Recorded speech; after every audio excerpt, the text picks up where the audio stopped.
for any of you who may be joining for the first time, welcome on board. And to all the regulars, welcome back. I hope those of you who joined in at the fireside chat last night enjoyed it. The sausages that we ate were tasty, very tasty. So they went down well. And it is, after we've packed up there and got back to camp, it's about another hour, so at least. So I only actually ate quite late last night, so it's a nice little snack to keep us going until dinner.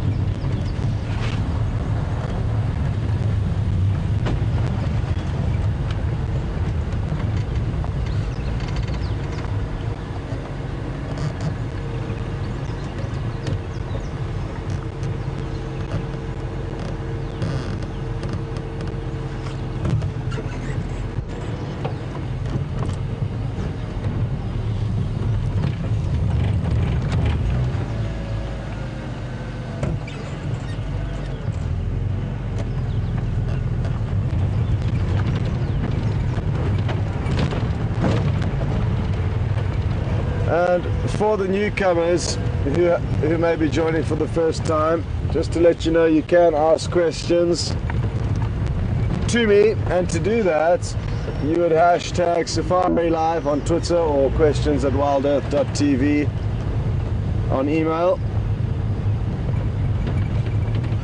So send through those questions and Alex will try and get them through to me.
Well done, Jason.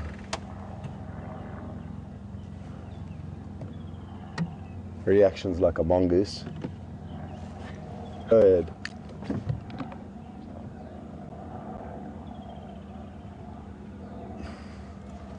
Possibly slowly in this direction.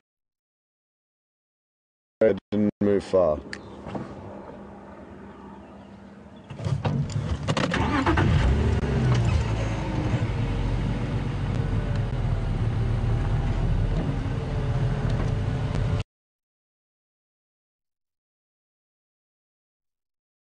Get lucky.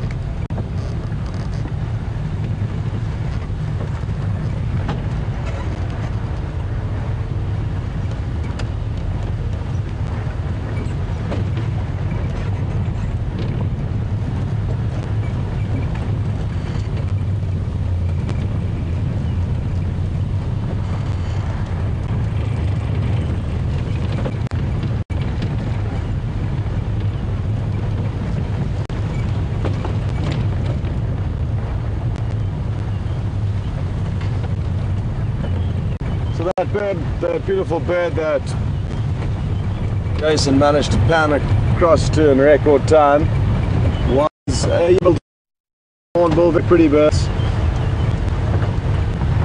And I'm sure a lot of the viewers did know exactly at when, or a lot of the viewers did know exactly what they were looking at when they did see that, as some of the more regular viewers, because quite a common bird out here, the yellow-billed hornbill.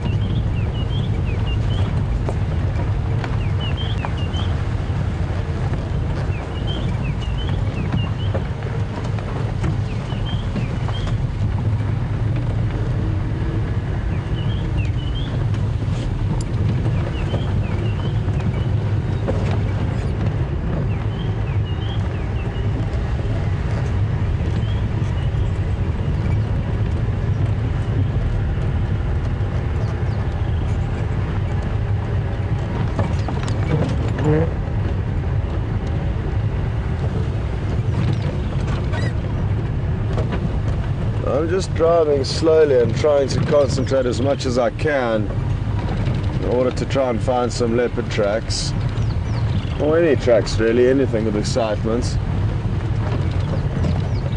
But I'm a believer that going slowly and fine combing is a better way to do things than racing around covering more ground. Both different theories work. The more ground you cover, obviously, the more likely you are to see more animals, but I prefer to try and actually search for them as opposed to, and by using clues and signs and tracks rather than just racing around as fast as you can. But so far, no clues. No clues yet.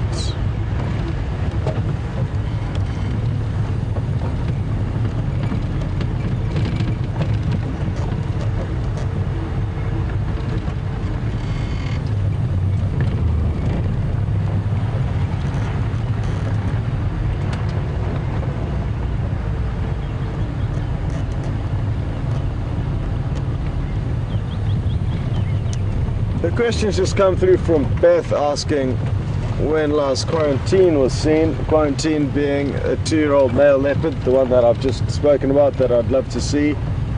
Morning, Beth, and welcome on board. Now let me think about the last time I saw him. The problem is out here on safari is that days tend to get all mixed and mangled into one long experience. So I personally lose track of days and when I saw animals and how long it's been since I saw animals.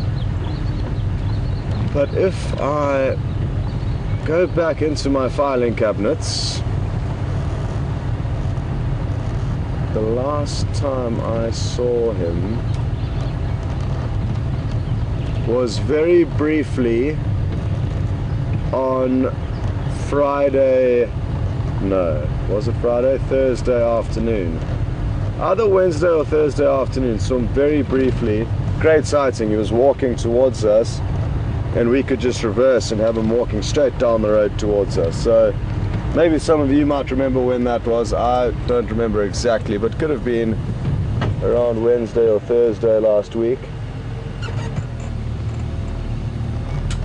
I think, yeah, that was the last time I saw him. So roughly then, Beth. And I think that was the last time I saw a leopard. It was him, and it was the last leopard I've seen. Excuse me. And a few sightings before, he was up on this termite mound right here. So when I drove past this termite mound yesterday, I thought to myself, wouldn't it be nice if he was up there again? And now I've just thought the same thing again.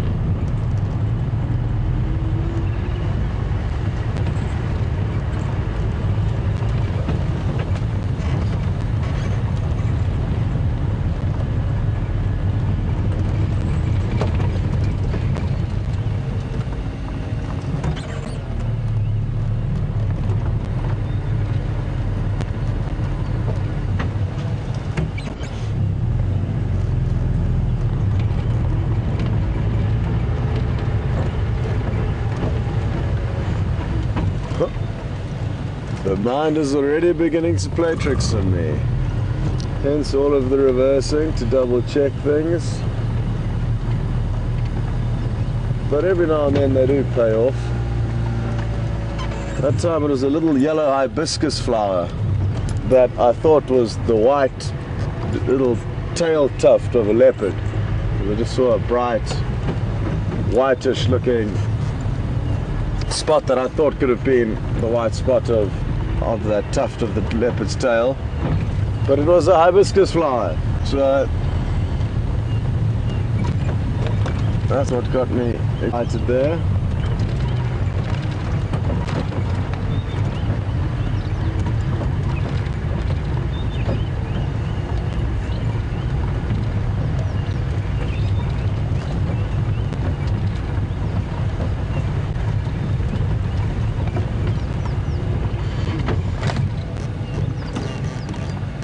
Let's come back. There was a francolin digging through this pile of relatively fresh elephant dung, probably looking for small little bugs in there. I was hoping it may come back, but with the clothes Jason's wearing today, it's probably not going to. Jason's wearing quite an eccentric outfit today, and I think that's why we haven't seen any animals. It's always my best on my first day back.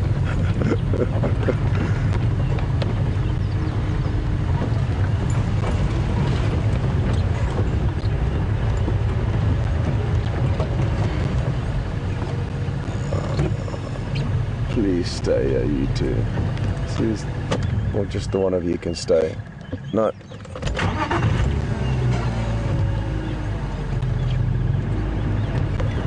Pretty little birds called blue waxbills. It's the same little birds that built the nest above the wasp's nest that I showed you a couple of days ago, for those of you who were watching.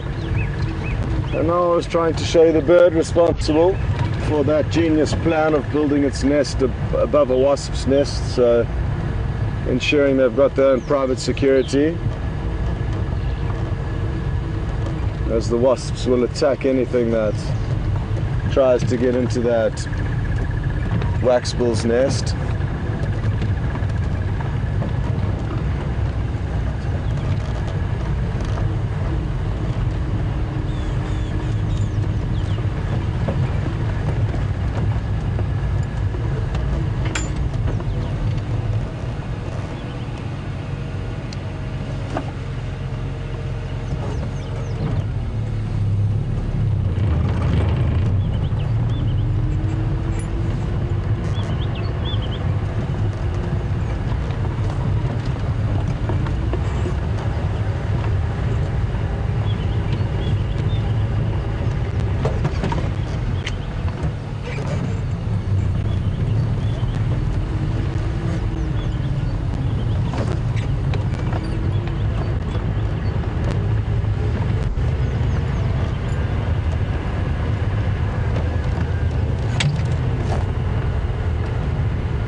I really find it bizarre that since we've been having this nice cool weather, our game viewing appears to have gone backwards.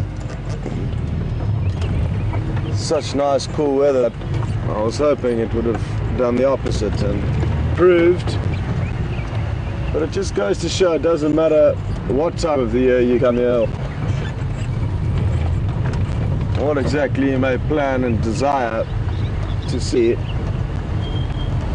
There's no control over it, and that's just the way it is.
A question has just come through from Vicky.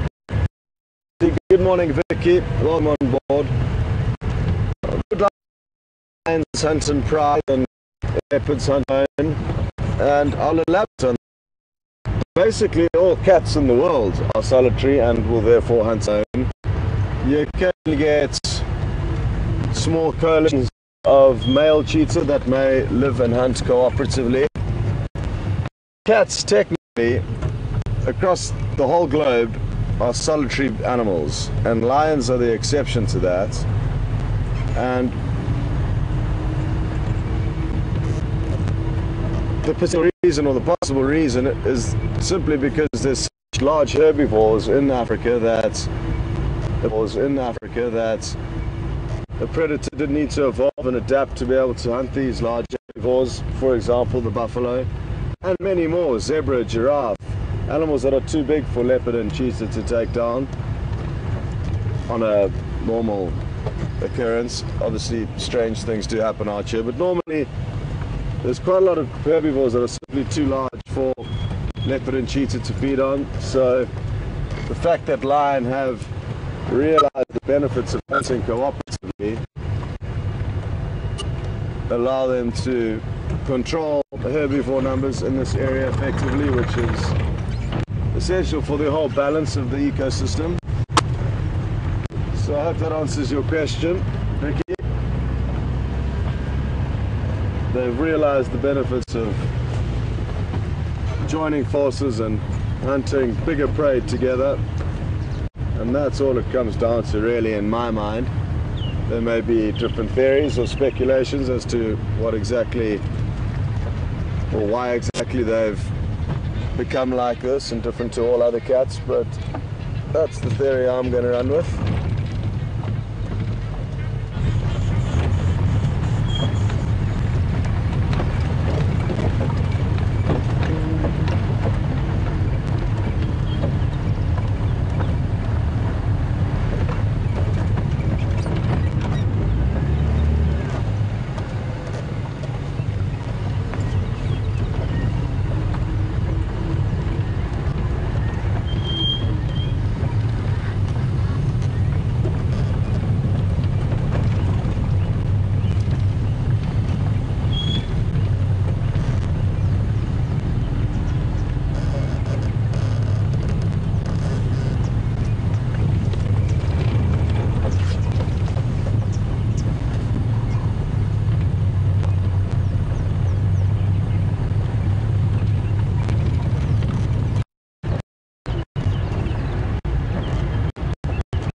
Question just from Tammy. Good morning, Tammy. Come on board. Tammy's asking whether there's any updates on the pregnant hyena that we saw a few weeks ago. And sadly, the answer to that is no. We have no idea what she's doing, and able to reach their sites or their new den site that they would have moved to. So we don't have any idea. It is normal for them to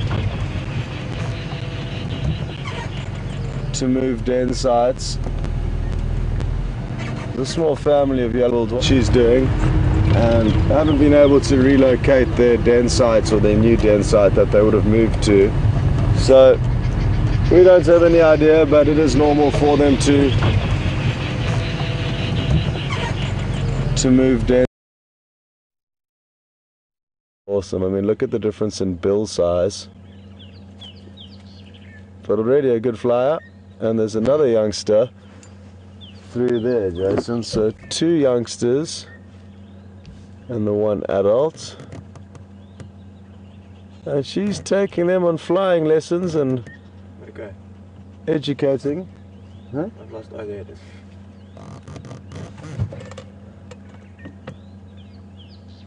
Awesome. So these are the first fledgling hornbills I've seen. Look at that. Have you moving forward a bit? They are so cute. They are so cute. And it looks like there could be 3 youngsters with the 2 adults, but I'm not entirely sure.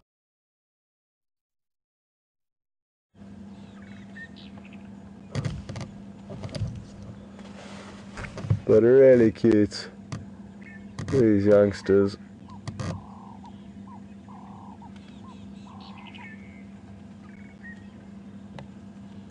Incredible. They spend about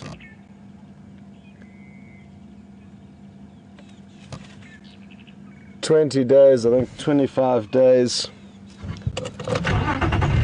in the little cavity of a tree, up and then break out into this beautiful environment.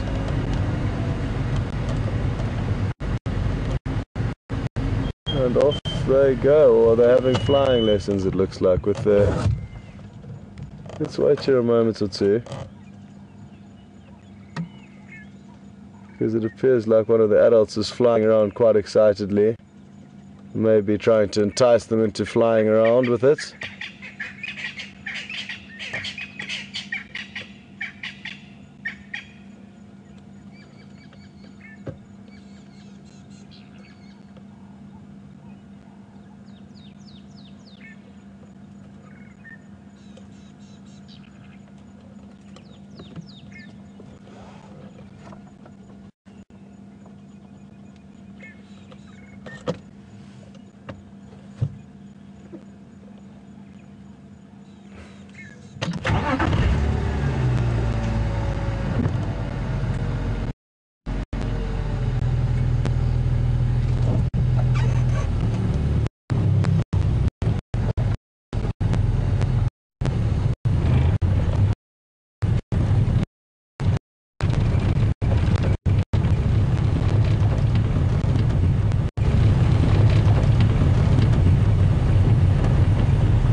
Zebra tracks up and down here, so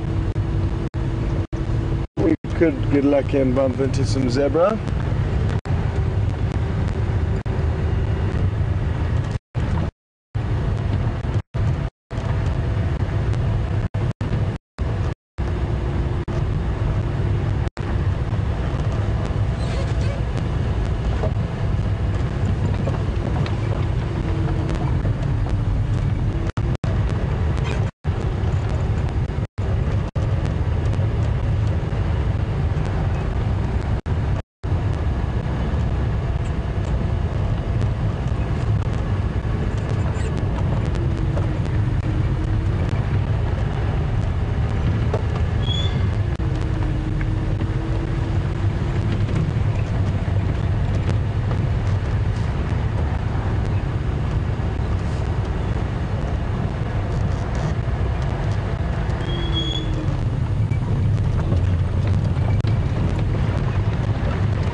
Well, Suzanne, thanks for your kind words and gratitude to the hornbill viewings. They are such cool birds and I'm glad you like them too. So thanks for that comment that you are enjoying all of the hornbill sightings. They're such comical birds that I really could watch them for hours. We've got one that comes into, there's a small kind of courtyard I guess made up by the room we stay in during the day here at Djuma, and there's a red-billed hornbill that's very relaxed with humans, and it's strange because we don't feed it but it is always in there. So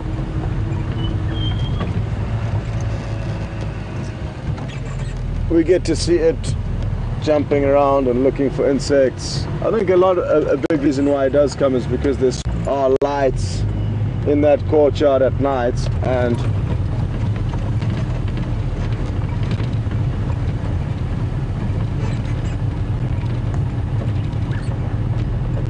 so I think it comes in to feed on all the dead insects that have been attracted by the lights in the morning, and we get some great viewings of him, although he does become a little bit of a nuisance when he starts banging on your window, playing with this reflection when you're trying to sleep.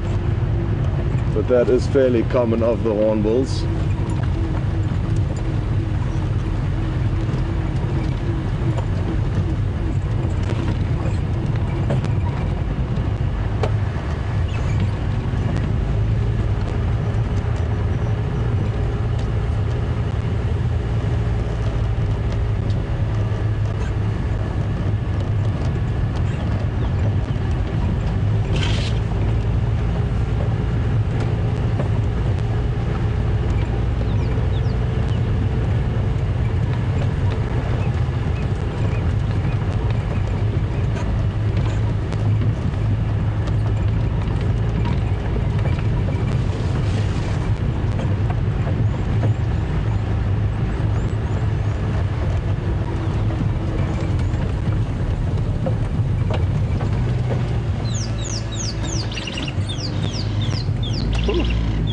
That rattling testicular sure is going for it.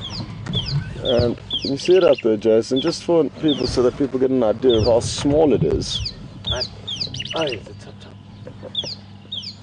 Now,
okay.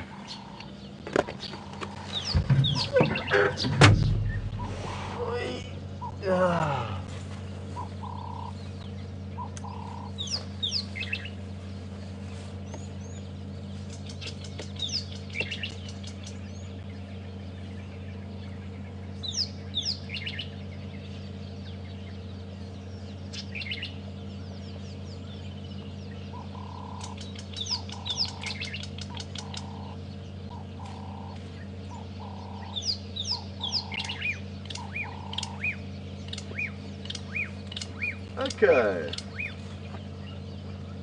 so now we have two interesting little artifacts that Jason is going to zoom into, and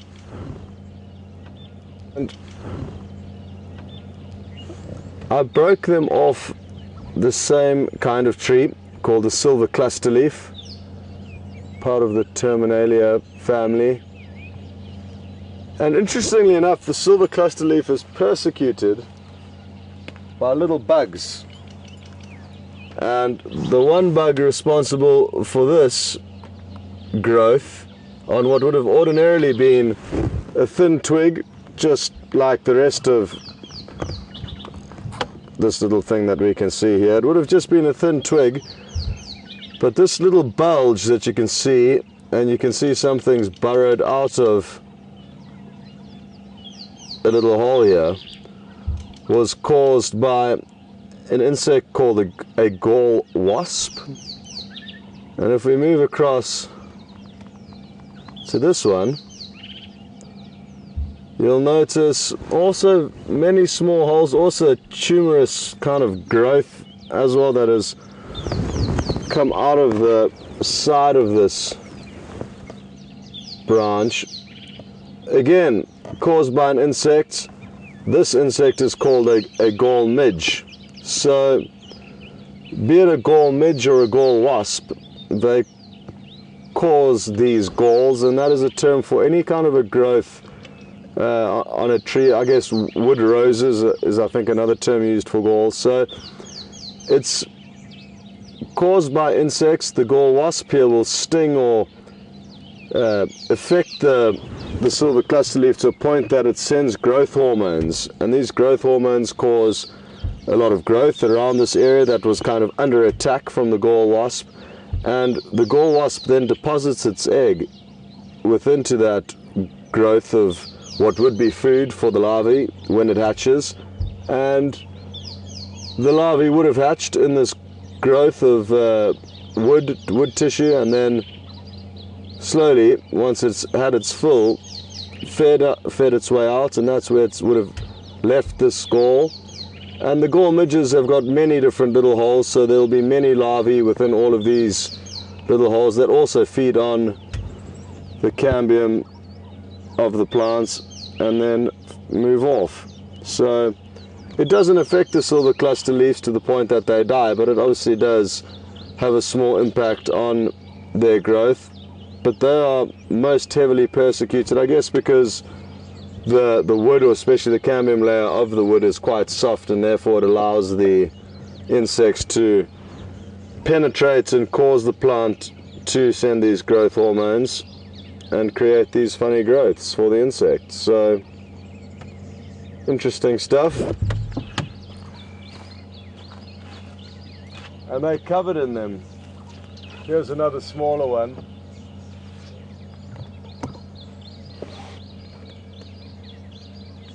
Another one here, but it does depend. Some bushes are more heavily persecuted than others, but it is all the silver cluster leaves that are attacked by these little insects.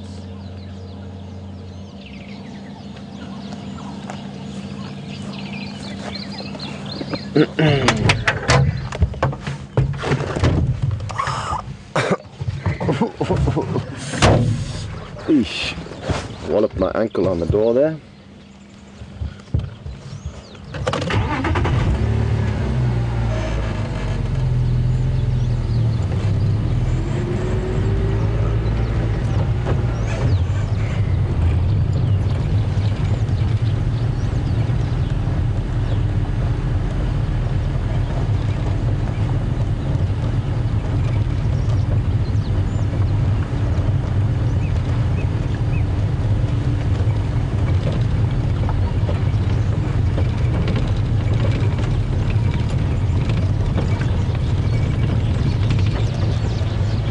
There's a hippopotamus. You don't often see them here at Treehouse Dam.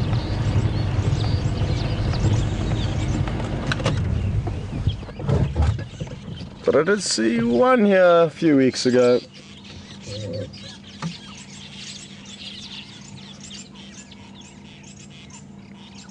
There were actually a whole lot of buffalo in the dam that same day, and the hippo was kindly ushering the buffalo out of his new pond.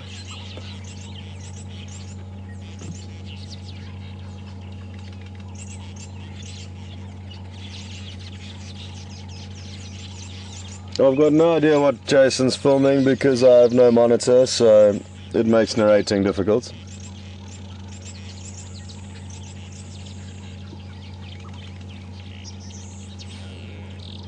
Jane, was that Jane? Alex? I think it's James. I don't know. Oh, James, thank you. Jason, thank you, Alex. James would like to see more swifts and swallows. Morning, James. Swifts and swallows are difficult because they're an extremely fast-moving bird. So, unless they're perched, to show them to you is going to be very difficult, and you might also get quite dizzy or seasick on your couch, especially with Jason behind the camera. But we certainly can try and show you more swifts and swallows, but like I say, and as you may know, they're very fast-moving birds, so to get them flying is difficult, and sadly they do spend a lot of their time in the air and not perched. The next ones we see, I will be sure to show you. Jason, just let me know whatever you're filming when in situations like this, please. Okay. Otherwise I've got no idea. Mostly what you're talking about. Cool.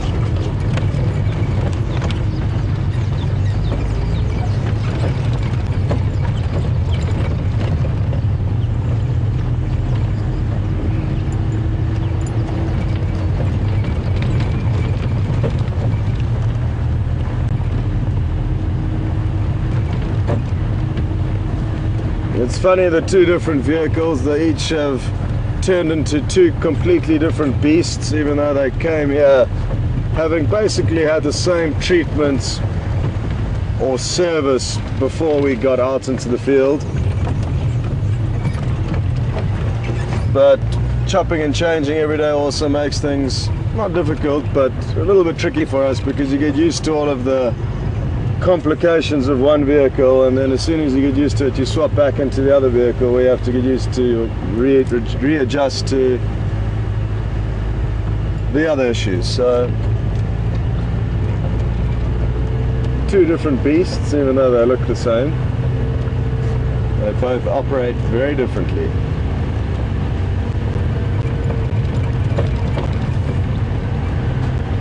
What I can tell you is that it's a pleasure being in this car today. I don't care that there's not a monitor, but the squeaking and jigger yesterday nearly caused me to have a meltdown. But thankfully we have got a squeaky free drive today, and hopefully that squeak will be fixed today.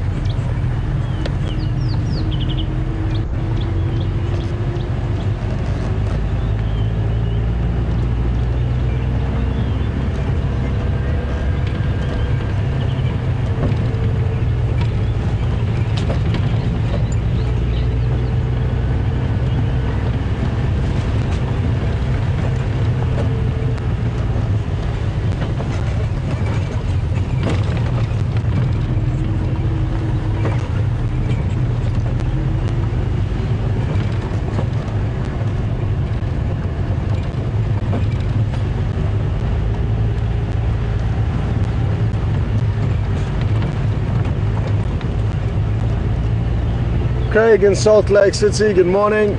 Craig is asking whether there are any eland or where they are, and they do occur in South Africa and in the Kruger National Park, but not this far south. They occur further north than here in slightly more open, drier areas as a kind of general rule, is where they are found.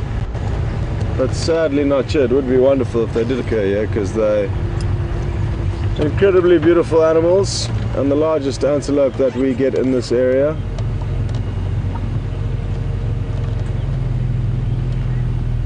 Or in South Africa, the largest antelope is the eland, but yeah, sadly there are none here.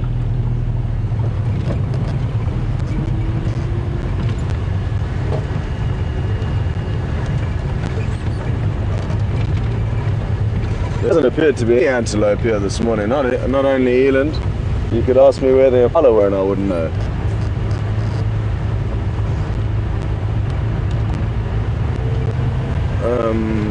What to do now, what to do?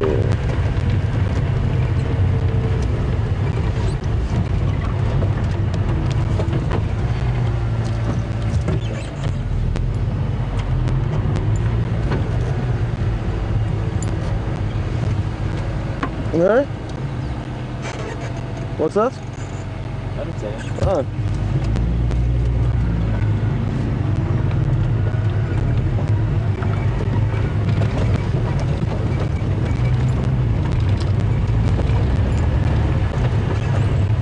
It's like a game is getting to. Getting to? Me?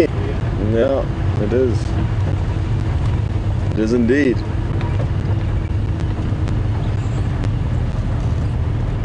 That and age, Jason. Getting old.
Questions just come through from Myra asking where in Africa we can find gorillas, and Central Africa is the best place for gorilla viewing, Rwanda and the Congo.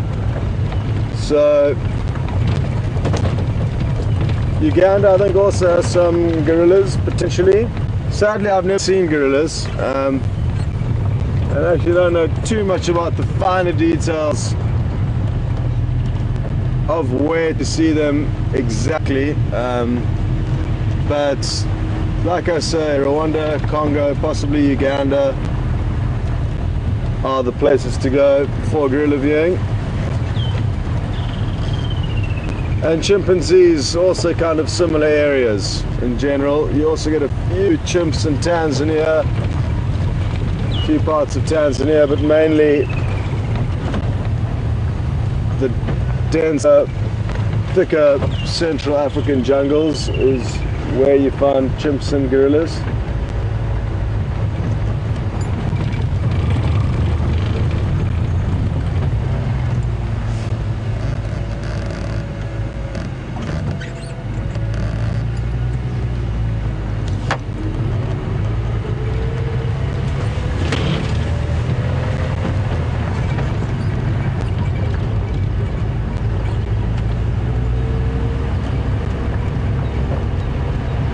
Seeing as though we can't find anything else, I think I'm going to start heading towards the baby chameleon that we saw on the way home last night. Literally on a blade of grass. So I wouldn't mind going and having a look at that again during the daylight.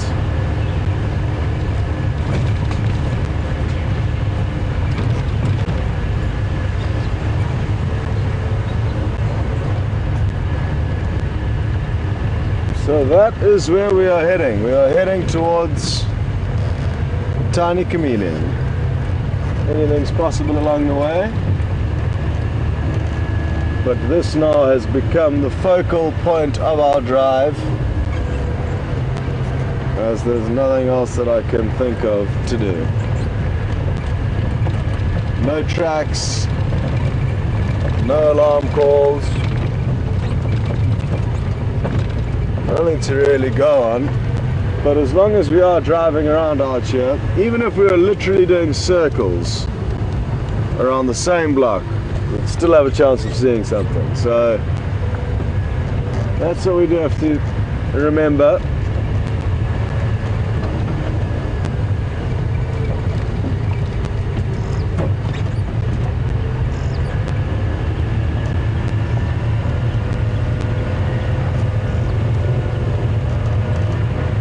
There's also a big chameleon that we saw last night that we can also go and look for. And who knows, maybe if we spend 2 hours with it, we'll see it catching something. Flop! It really is cool to see their tongue being projected forward and catching prey. So that may be what we end up doing, but we'll see if we can find it again. Ideally we would have headed straight there first thing this morning, because then they would have been less likely to have moved off, both the baby one and the big one. But we will soon find out.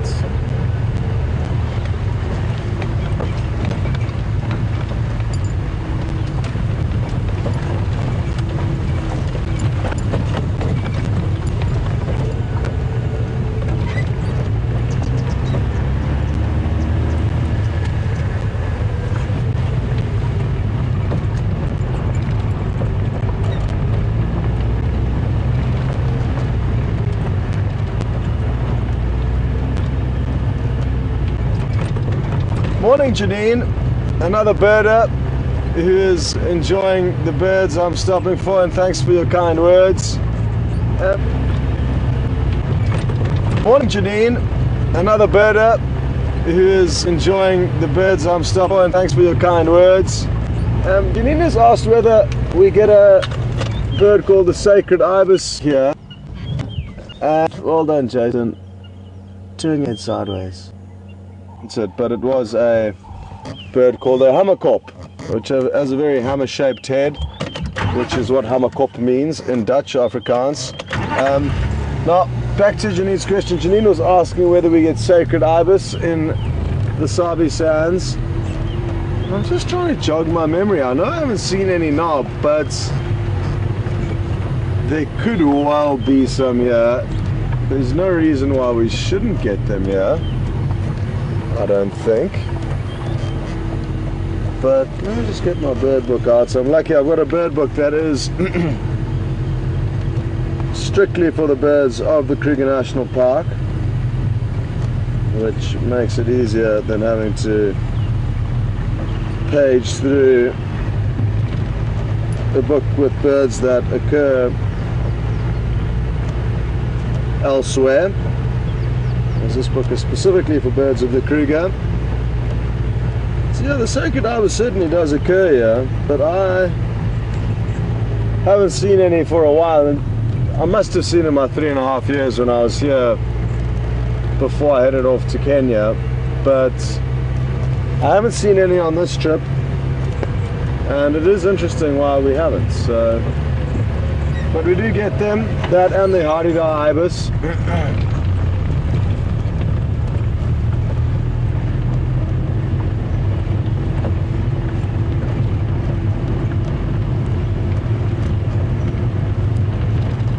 Ngala.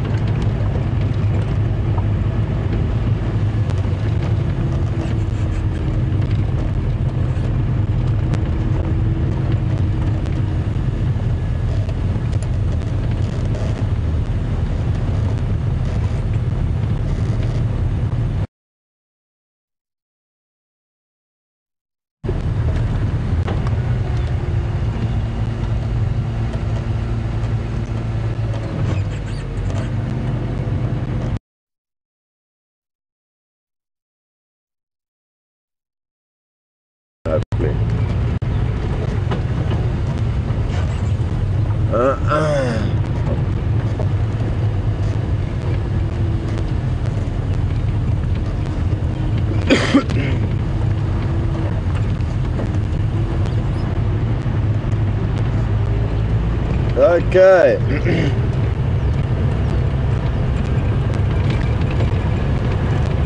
Come on, the chameleon.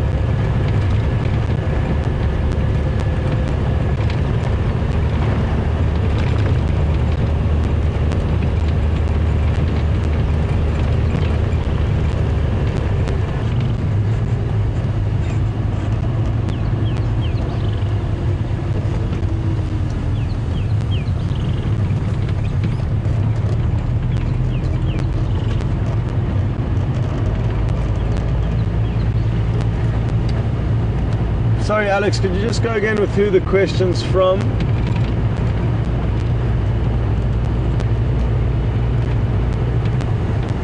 Okay. Morning, Linda in Ohio. Welcome on board. Linda's asking whether the smaller chameleons, or the baby chameleons, are at a higher risk of predation because of their size. And I think yes, as a general rule, the smaller you are, the more things can potentially feed on you. Even though a leopard would ideally catch an impala-sized animal, if it comes across a tiny baby bird, it will eat it. There's no shadow of a doubt. So the smaller you are, the more mouths you can fit into, certainly. But also it may mean that you're harder to find than a big chameleon. So they may have that working in their favor, the fact that they're small and therefore harder to find. But yeah, I think they could well, and also simply that they're not experienced with life in this harsh environment. So those that are inexperienced and make the wrong moves and perch themselves like the one we found last night on a blade of grass are asking for trouble, because you obviously got less chance of being hidden when you are on an exposed blade of grass than if you're in a thick bush. So I hope that answers your question.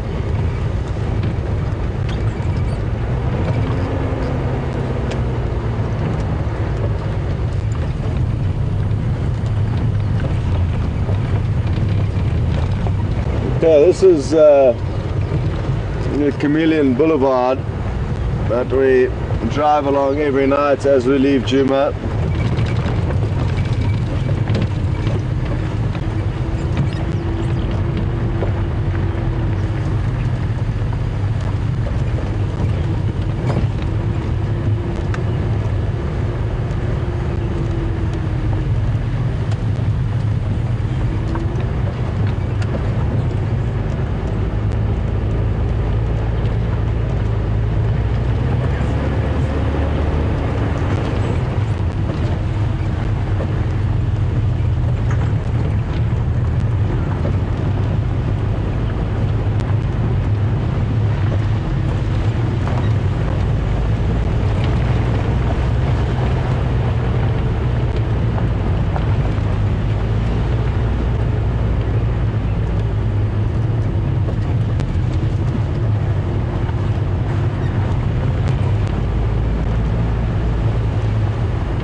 It'll take us a few minutes to get to the chameleons we spotted last night, but I am going to check along the way for the ones we saw yesterday. Oof. Not easy. There was one in this small bush yesterday. Oh, there's my friend Mike. We'll let him go because we don't want to get him stuck behind us on our chameleon hunts. He's heading out into the community.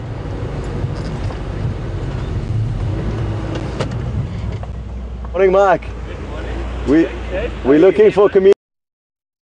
It could take a while, so it's best you go ahead. Thank you very much. Cool. Have a good morning. Cheers. Oh, have a good morning. Cheers.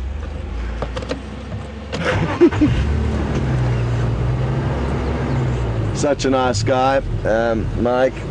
He's married to the camp manager of Djuma, Candace, who's also a very nice lady. So we're very fortunate to have them in charge of Djuma and the whole operation here, because they're a pleasure to work with and be around. Okay, I'm not going to focus too much on the chameleon from yesterday's bush, and rather try and find the blade of grass chameleon, followed by an adult chameleon. All things, if all things go according to the plan.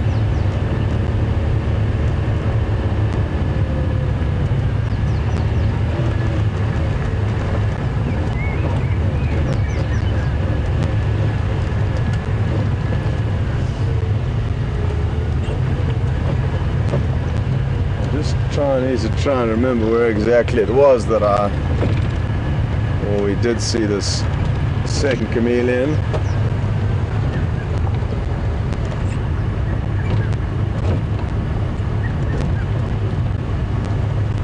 Maybe a family of squirrels will be wanting to play for us this morning.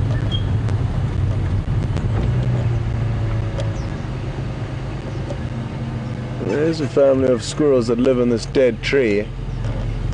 I've noticed them a handful of times and always wanted to come back and spend some time filming them playing around on this log, but haven't got around to it yet. But it doesn't look like there's any sign of much activity yet. Maybe they're still snoozing.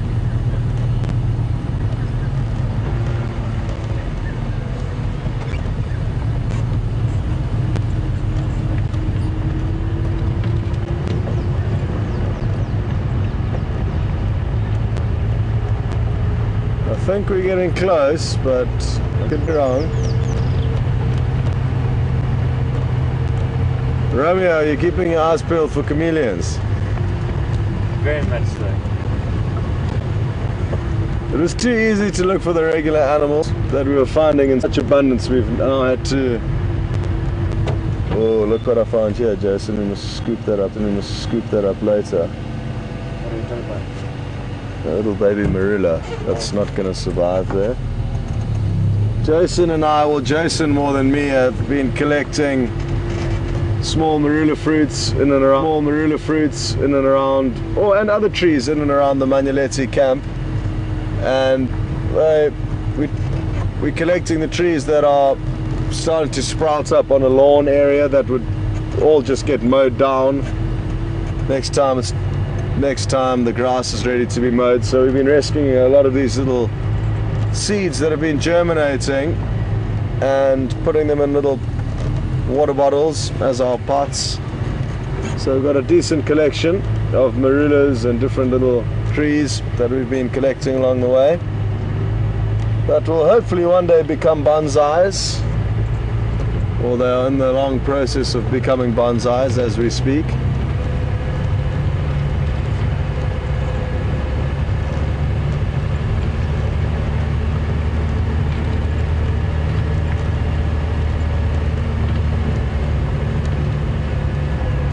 Again, folks, it's important to understand that even though, yes, we are going to look for a chameleon on a blade of grass, anything's possible along the way. I've driven areas already, and I've done it for the last 4 or 5 days, areas where leopard typically move in this area, or the leopard that we see, and there's been no sign of them. So kind of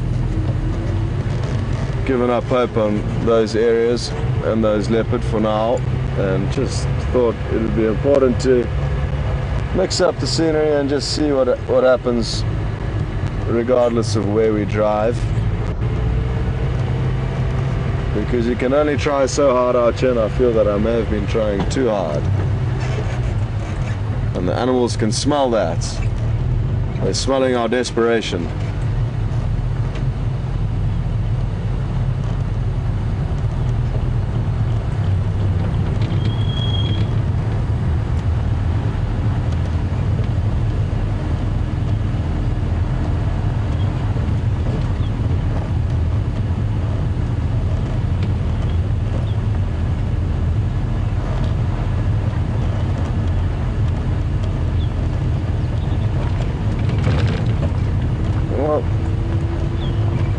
I made a line in the road where we saw that chameleon with the blade of grass, on the blade of grass last night, so that I would be sure to be able to find it this morning.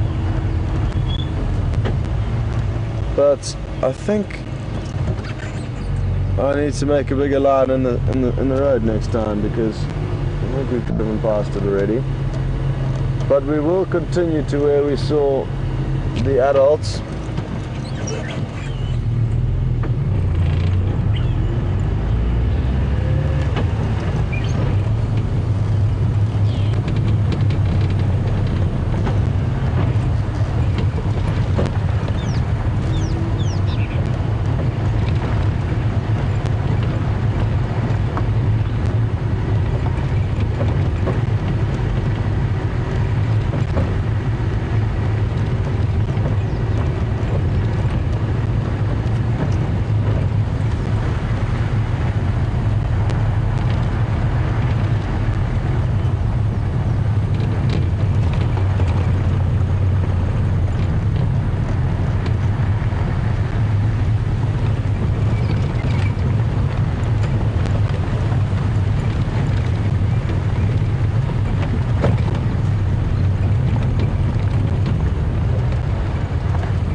Send them through, Alex. There's nothing else going on out here, so we may as well get as many questions done as we can.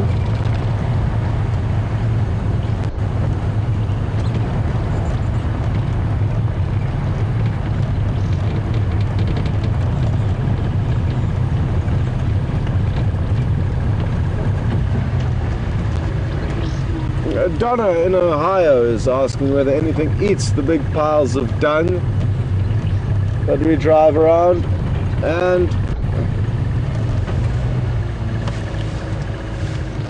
we certainly do.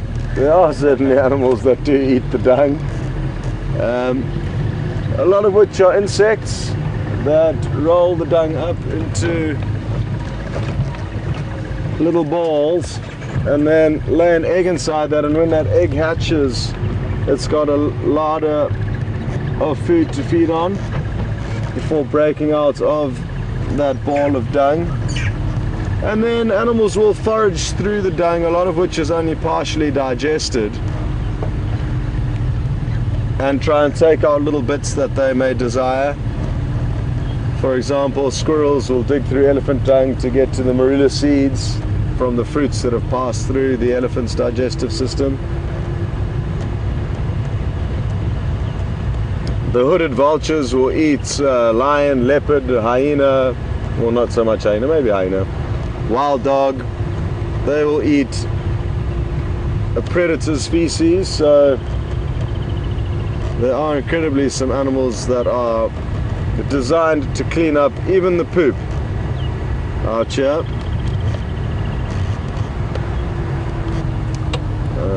Okay, this is where the big chameleon was. I'm just going to have to get out to try and find it.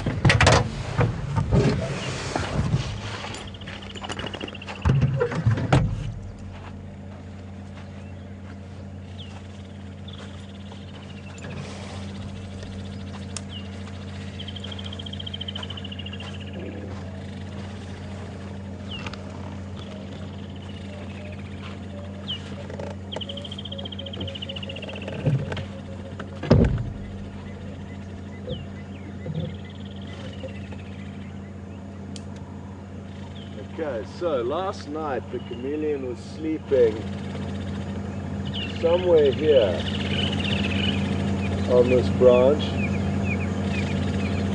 but now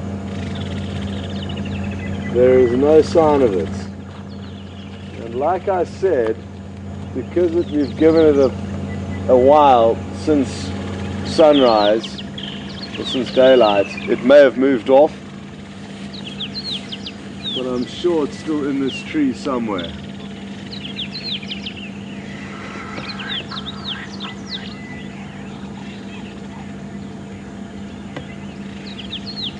Where on earth could it be though?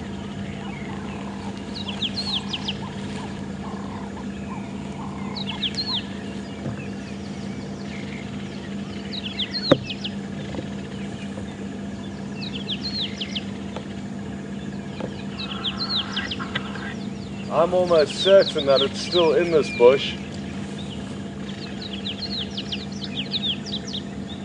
but during the day it is just impossible to see them, or just close and impossible to see them.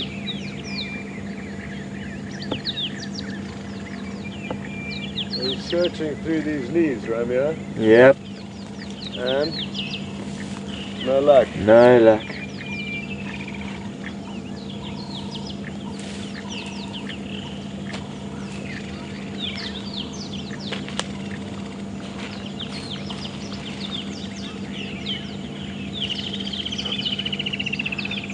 Definitely looking at us. It will definitely be looking at us. We're just not looking at it, sadly.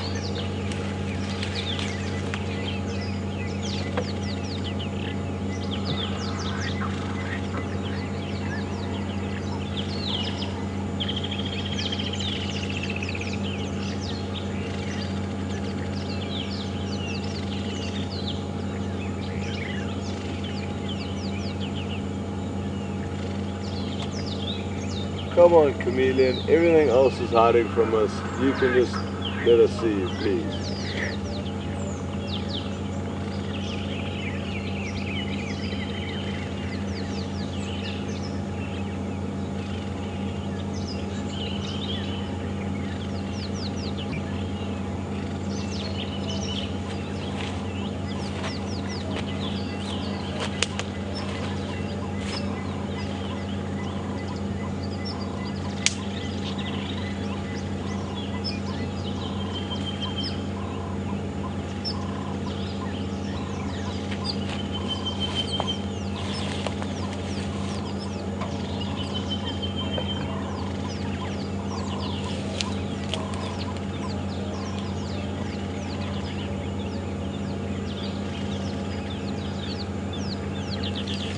Oh well.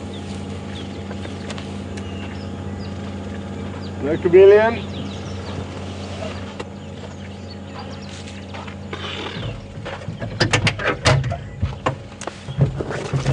Next time we should come back first thing in the morning, and that way hopefully before it gets too active we may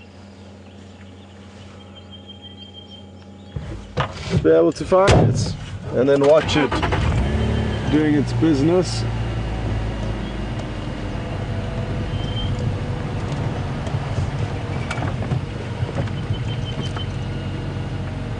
I just wonder where it is in this tree.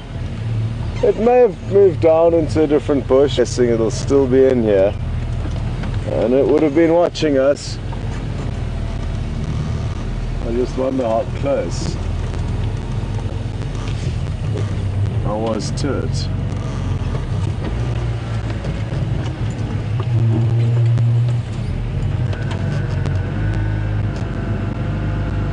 Oh well.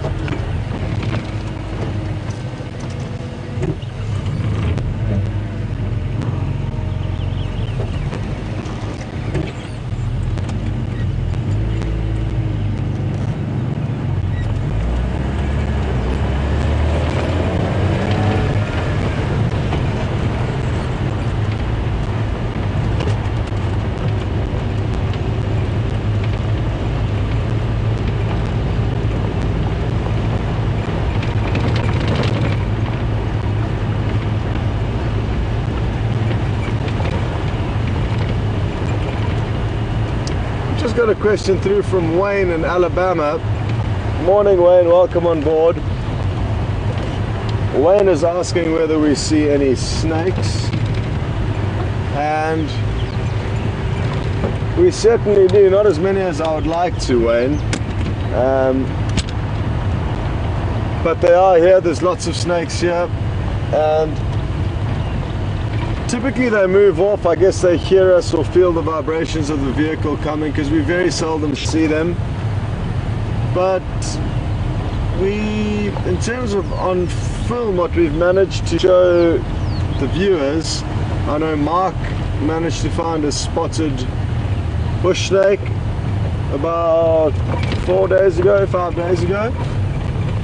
I've seen a little baby python which had just hatched, about 40 centimeters long. A couple of black mambas, but the viewers haven't seen, although the first one, Jason, the viewers would have got to see the tail slithering into a log. So we've seen a few black mambas, a few Mozambican spinning cobras. So there are certainly snakes here, and we do see them, but not as often as we would like to, or I would like. I love seeing snakes. Never caused any trouble with me personally, so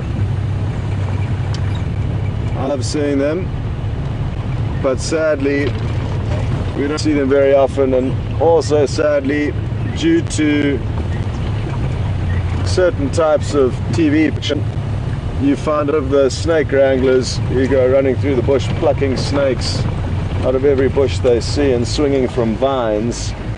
They often take those snakes with them to wilderness areas. Oh, quickly. What are we looking at? The hornbills. Oh.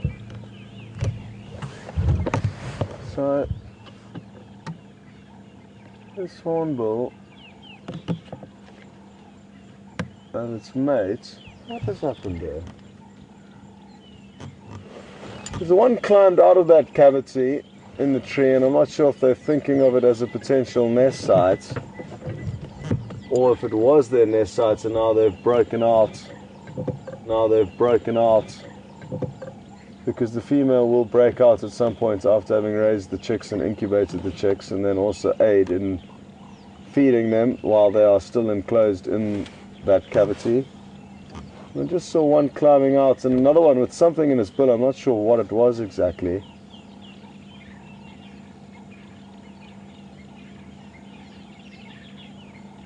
Anyway, we will continue. Where was I? Snakes. Snake wrangling. Snake wranglers. The snake wranglers you see on TV give people the false impression that you can walk around and find snakes in wild places, and of course yes you can, but they've got them all rigged and staged a lot of the time, and therefore give people the idea that there's a snake around every corner, which yes might be true, but you very seldom see them. Even though every day we're out here looking for animals, anything we can see. We've shown people 2 snakes in 2 months. So I think that should answer your question, Wayne. Who knows, maybe we'll get lucky and see 10 snakes before the end of the drive. But at the rate we're going this morning, not feeling too confident. It's been an exceptionally slow morning, and even yesterday afternoon for me.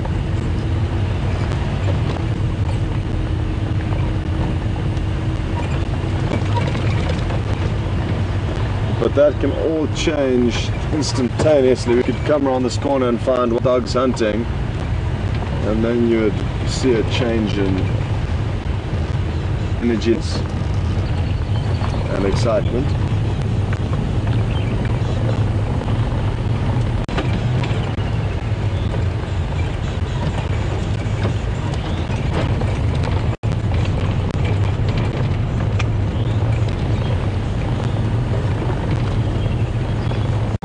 Thanks, Al. That's a good idea.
Hello everyone. Being out in the bush and being out there live has its technical challenges. Oh, I nearly had a heart attack when we lost signal, and these are the first animals we've seen this morning. But the signal thankfully has come back, and the impala are still here, and I'm very happy to see them.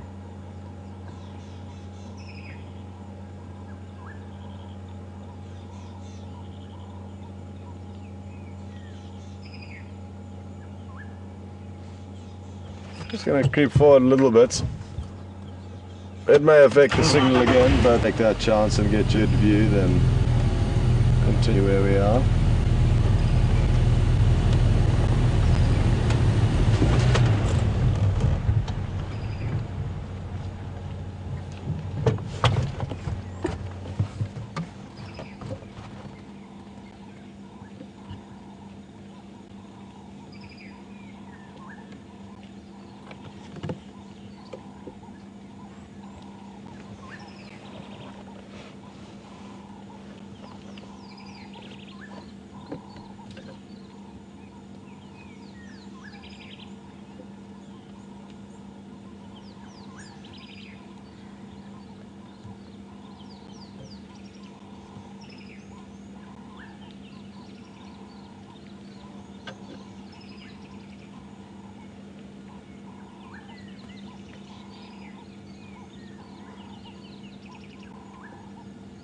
Interestingly enough, there's one male lurking at the back of this herd. And he may think he's important by associating himself with all these ladies. But to be honest, it means nothing, because at this time of the year the ladies aren't in season. And therefore, he is achieving nothing other than company by being with them. It's probably a false alarm, because they're all facing in different directions.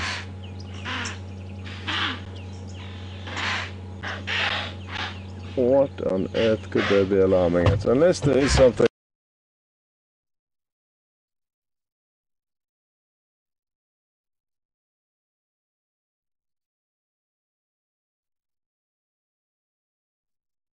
And Jason was taking that opportunity while the signal was gone to practice his filming of grass. It is not an easy subject to film, and he thought he would do a little bit of practicing on that, and that is where we are right now.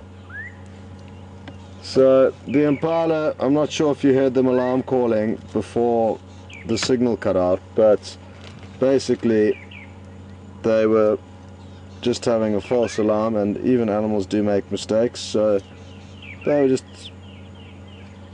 alarming that. Probably one got a little bit of a fright, and then the rest thought they therefore needed to also join in the alarming, and that happens from time to time. It's just not ideal when it happens on a quiet morning and it gets you very excited that there may be a predator nearby. So it seems everyone is against this morning. Even the impala are playing games with us.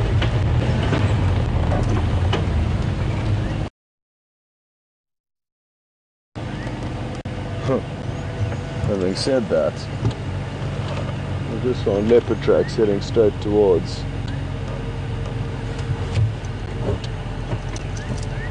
those impala, but they're not fresh. They're from earlier last night, although who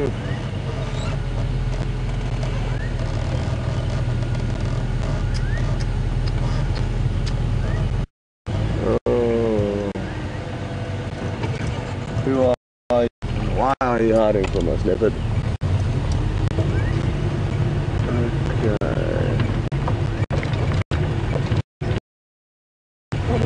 This is. Maybe they could set it in the area because it had moved through this area.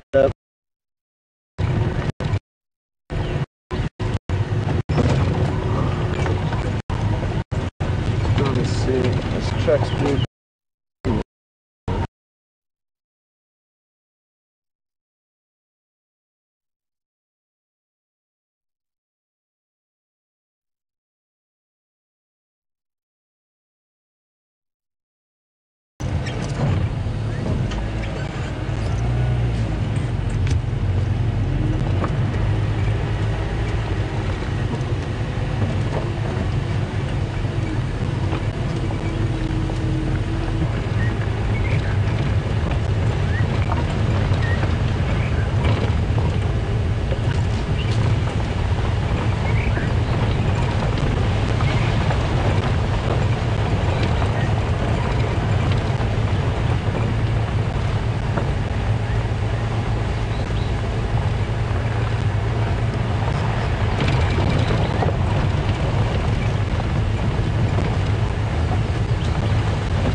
Sometimes you just get a feeling, I guess, to look in a certain bush, and I had a feeling there to look in that bush.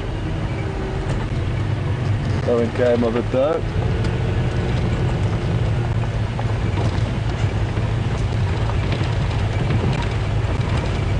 Jason, where do you think we should go, dude? Let's go see what's up at the dam. The dam. The dam. Okay. Cool. Yeah. To the dam then.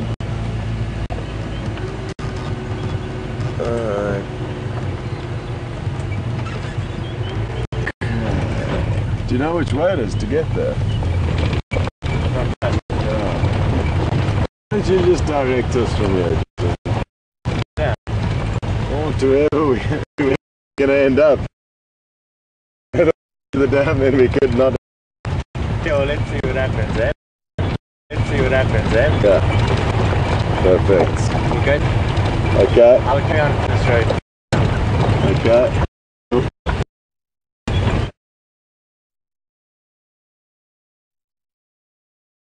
This way. Oh, that was cold, eh? Yeah. Well, I suppose you might not want it because it's cold. It is cold. I prefer my lukewarm. Okay.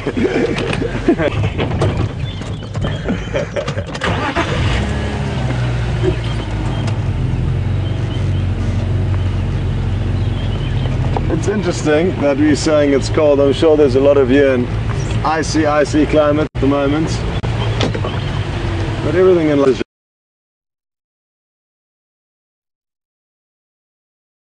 experiencing at this time of the year. It's a frigid morning, but it's probably only 16. I don't know, maybe Alex and yeah. So experiencing at this time of the year. This is a frigid morning, but it's probably only, I don't know, 16 degrees Celsius. I don't know, maybe Alex can help us with some weather updates. Yeah. So, to whoever, I think, was it Diane, asking about the dung? Who eats the poop?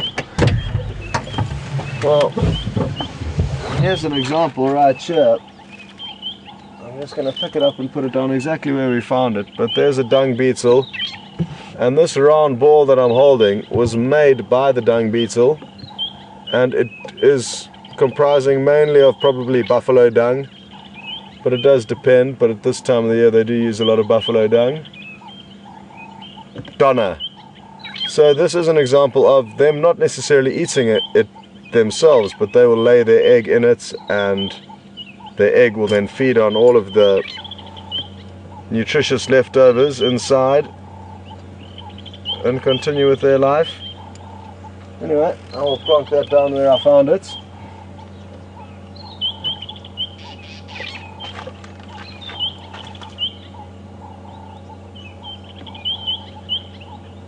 There's another beetle here, probably the male, trying to establish what exactly to do with this ball. Their plan would be to bury it, and that was the female that was just clinging on, waiting for him to make a plan with what to do next. Sadly though, the vegetation he's in will make it very difficult for us to show you what he's up to. Otherwise we certainly would stay. Also the angle of the camera and the zoom, it's not really going to work.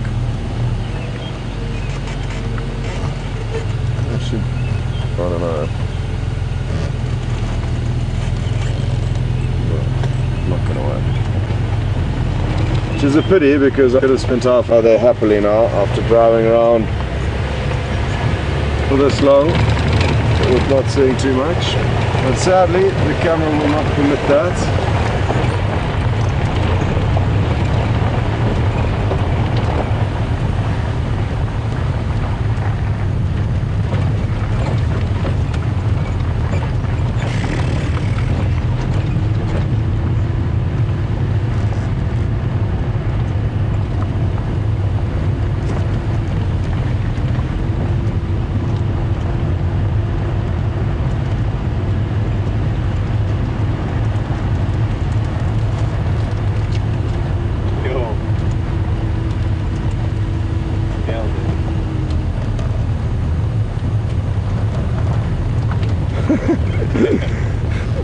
Thanks, Alex.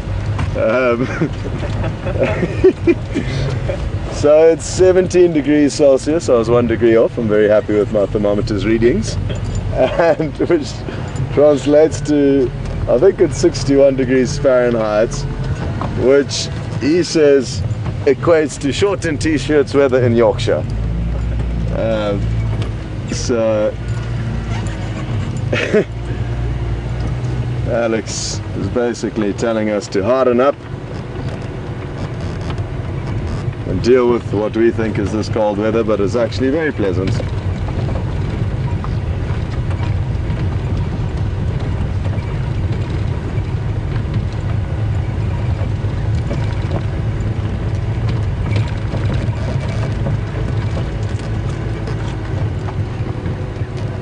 I'm all good, thanks, Jason.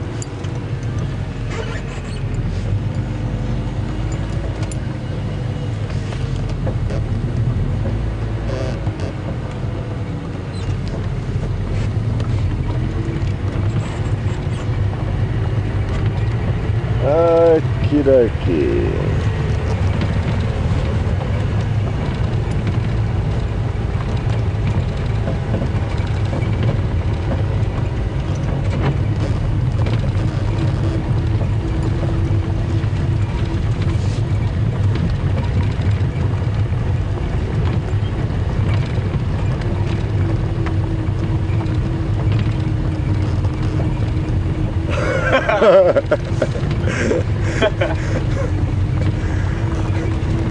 We've just got a message through from Kadria on Twitter, and Kadria is expressing her amazement of the dung beetle and the balls it makes. So it really is phenomenal though, how such a small bug can create such a big and heavy ball and then transport it to wherever they think is a safe place to leave it, and then they carry on with their life and leave their little egg to hatch and grow up alone.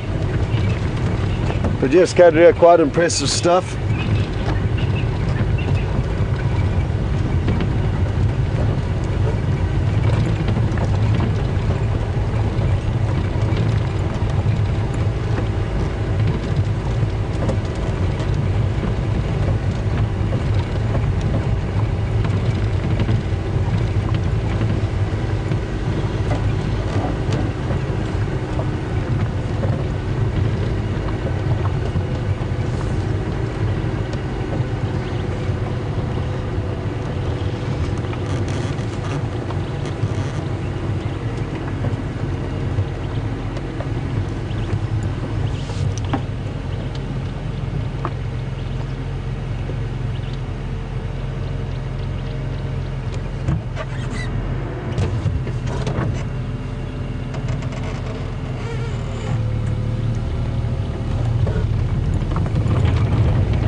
Continuing. No update sadly. It's warming up a little bit. I took my jacket off, so that's an update, but other than that I don't have too much info for you at this stage. We are approaching the Gowrie Dam shortly. From there I'm not sure what we'll do, but that's the general area we're in at the moment.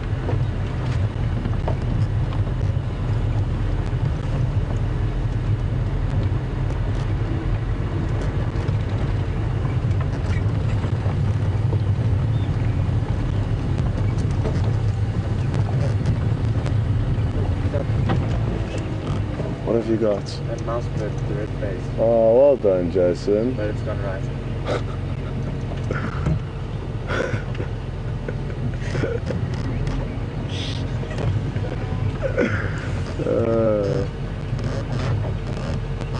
Mother Nature's punishing us for something today. I don't know what it is.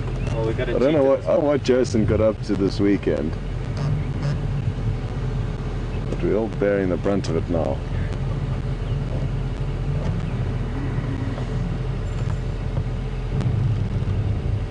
That Jason did want to try and get the camera onto for you is a beautiful bird called a red-faced mouse bird. One that I like to be able to show. So, well, Jason, for sponsoring that, and it's a pretty.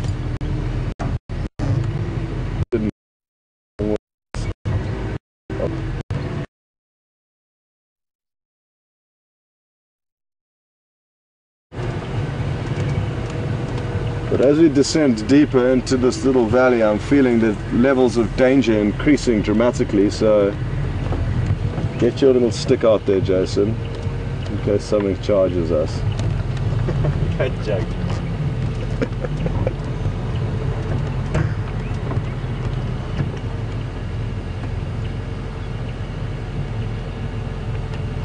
No, I was wrong. Nothing's coming at us. But it could have happened.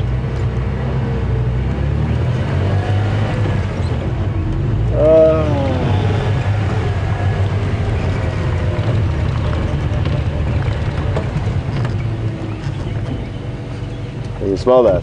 Battered popcorn. Yes, sir.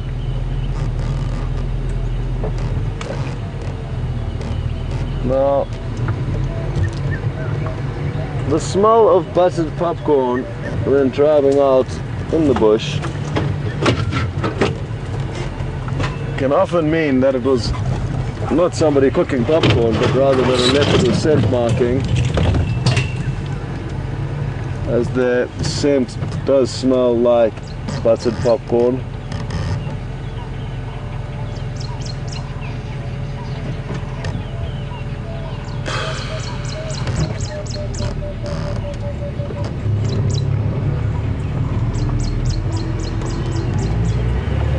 So, sadly though, this road is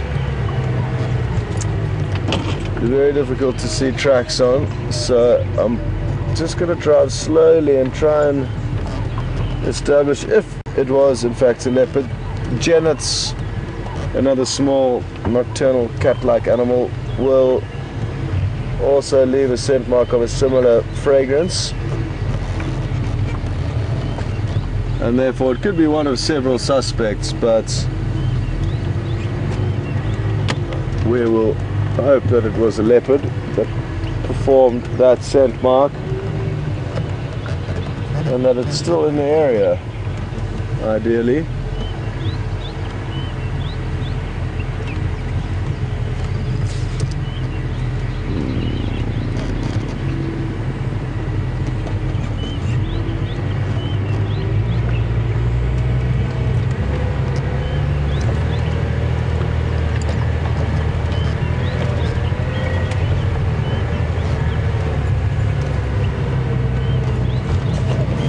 Go ahead.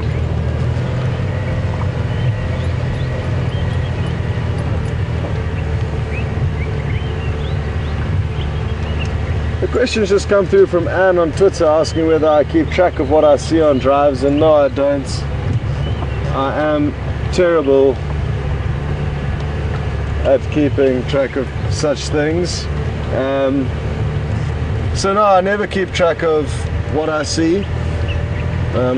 I guess photographically I photograph a lot of the things I see, so I've got a photographic kind of journal. You want too much in the timber now? Yeah, we'll take whatever we can get, Jason. Whatever we can get, so. Like just around the corner. Which corner? This one there? Okay, well done.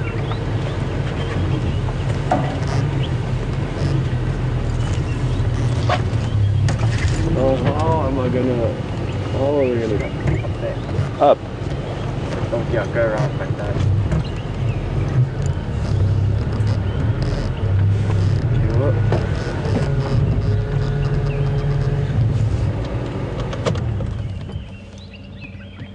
Oh, very nice. It appears the colony are doing some renovations.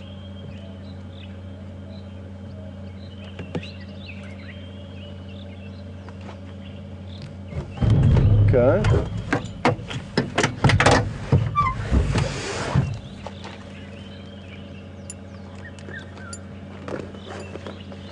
But yes, and just to finish off your question, the short answer is no, that I never keep track of anything that I see. So, why do you ask though, out of interest? What is it that interests you into why I keep track of things?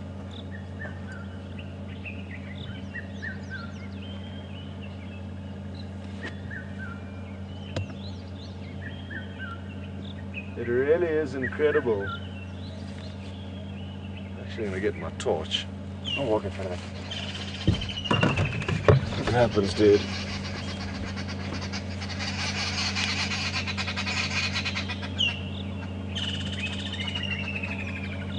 It's about 3 feet deep and hollow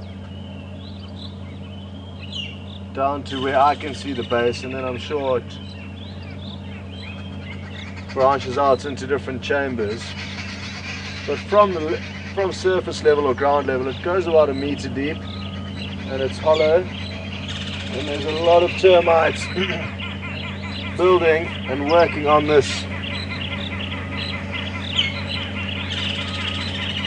termite mound that is growing, I think, quite rapidly. But sadly for these termites, they do get broken into by various animals, mainly the aardvark. But just phenomenal to think that these tiny little insects can build monstrous, I mean, this could end up a huge mound one day. So very interesting to see.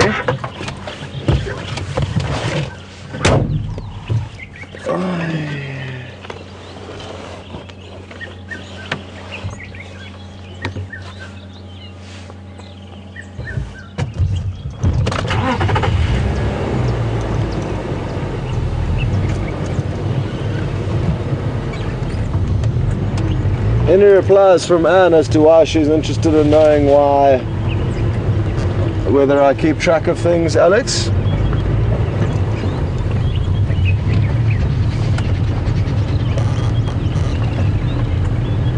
Okay. Thank you, sir.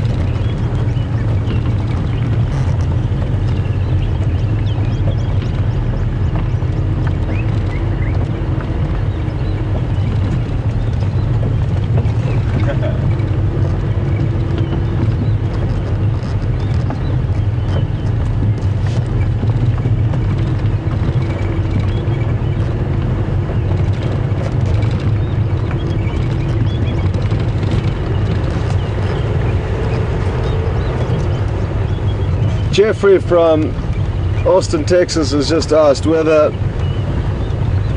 the local people in this area use any specific tree as a toothbrush, and they do indeed. They use the magic quarry as one of them, which is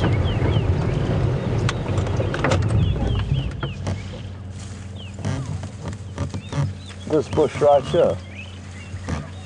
Well,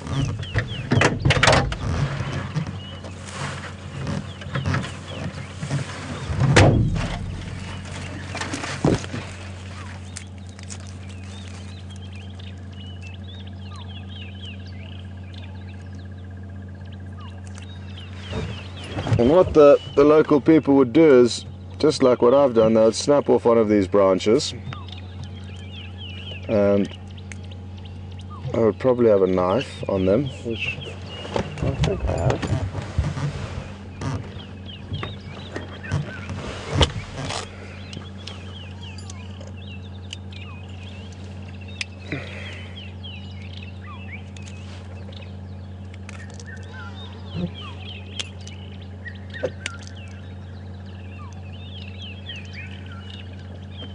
And basically what you do is you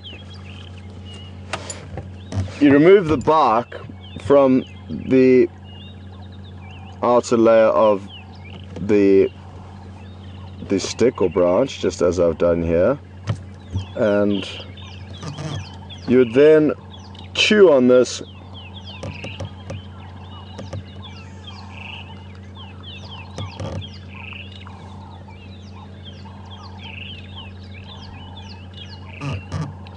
to kind of get it into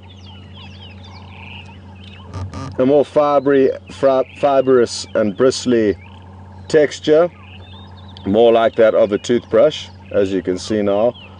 And then you brush your teeth. Job done. Thankfully I brushed my teeth with a regular toothbrush this morning, so I will not need to continue doing that, but it is actually quite nice to do when you've got nothing else to do and you're sitting under a tree out here. And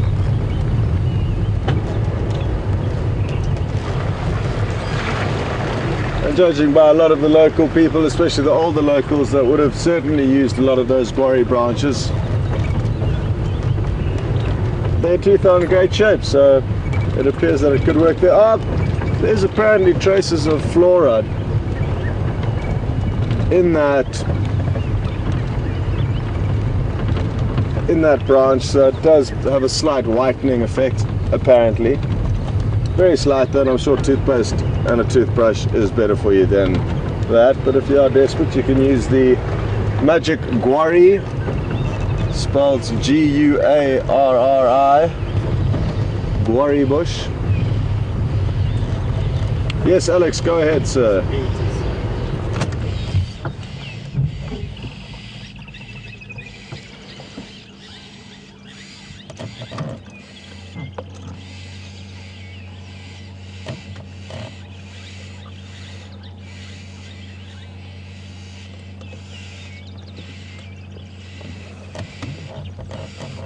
Well, yes, and you are right. Where are you, Jason? Bee eaters over there. Hey? There's a bee eater over there. Yeah, and the one close by here? I do. Oh. No, I'd see that one actually. But Anne, yes, you are right. It would be easier to keep track and record of what I have seen over the years if I did have some kind of a journal. But it doesn't bother me too much personally to know exactly which animals I saw and when. I'm just happy to be out here enjoying it, and the bolder, more memorable sightings do stick. But maybe, though, you're right, and I should just get a journal going so that I can look back on it one day. But at this stage I'm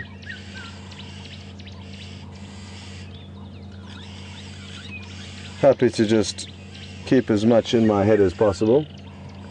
Now, these little birds are beautiful bee eaters, and as their name suggests, the little bee eater, they are very small, and the smallest of the bee eaters that we get in this area. And it was just yesterday that I was speaking about, I'm just going to reverse a little bit, sorry, not that I don't like these bee eaters, but there's another perch where some are landing that also allow me to look into this tree where some Birchall starlings are alarm calling. I'm not sure what it is they're moaning about, but I am going to have a quick look in there.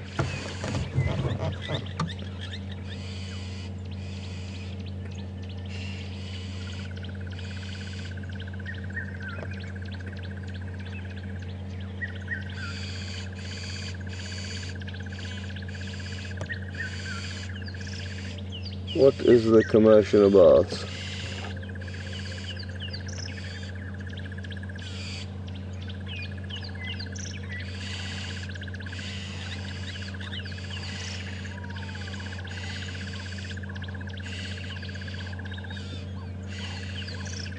They tend to be quite vocal, so It could be a false alarm of sorts, or it could be just something that's too small for us to see.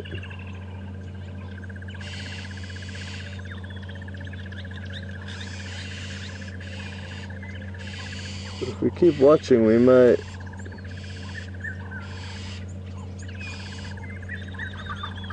get led closer to whatever it is that is frustrating them.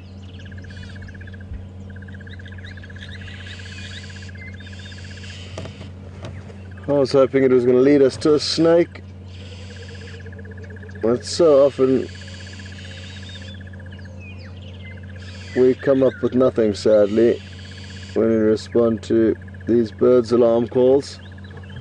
Oh, look at the cuckoo on the top there, Jason, you got it. Yep. That looks like a red-chested cuckoo, but it doesn't have a very red chest. Oh, it is. Look at it calling, Piet my vrouw. Awesome, so that is the red-chested cuckoo.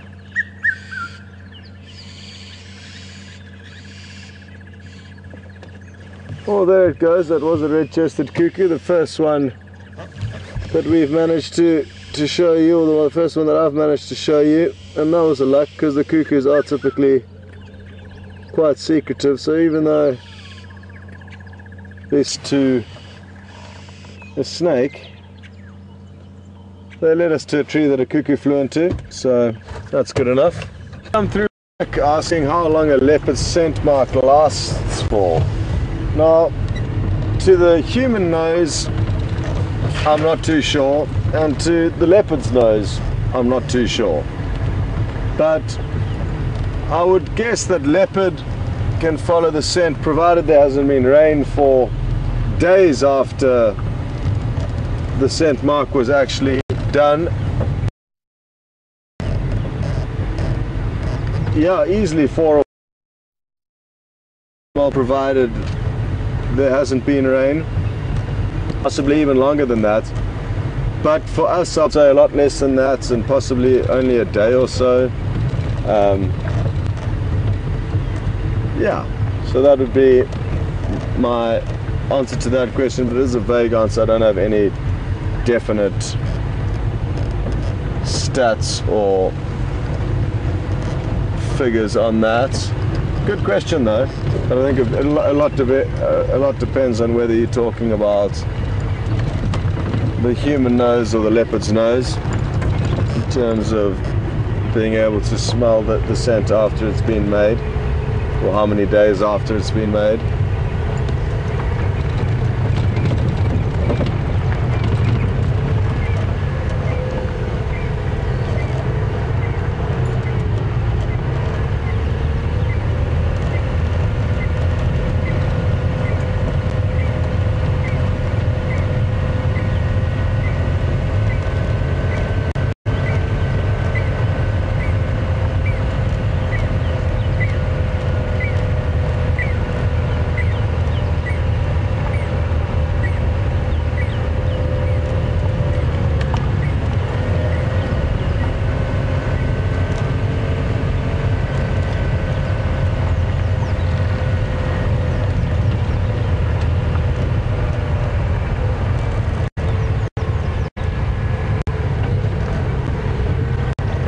Copy, thanks Alex.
Beautiful big jackalberry tree, this.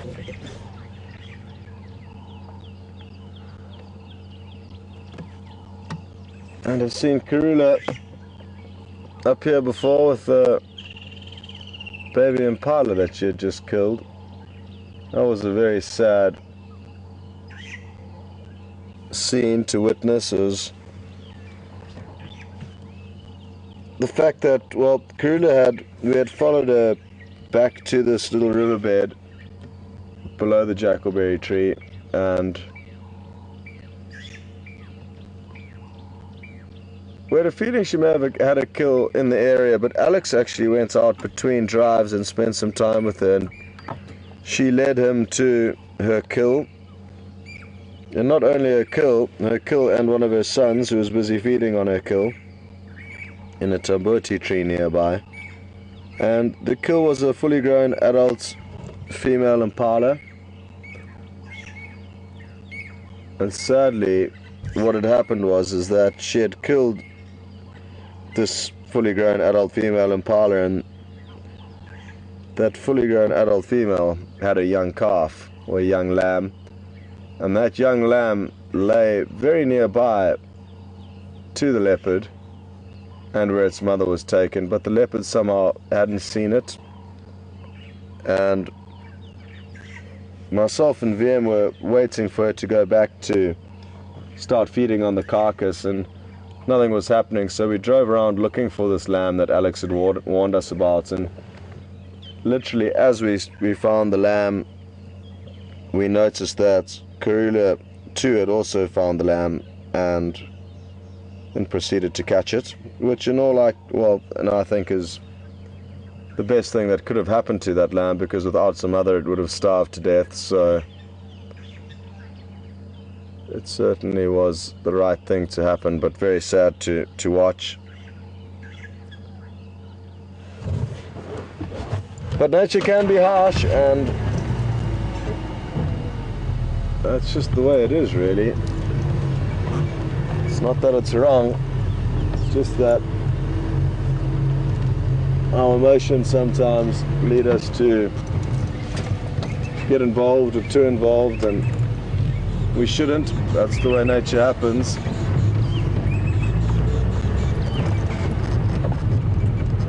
So I just thought I'd stop by and see if she hadn't potentially popped up that tree again, for old time's sake, but sadly not.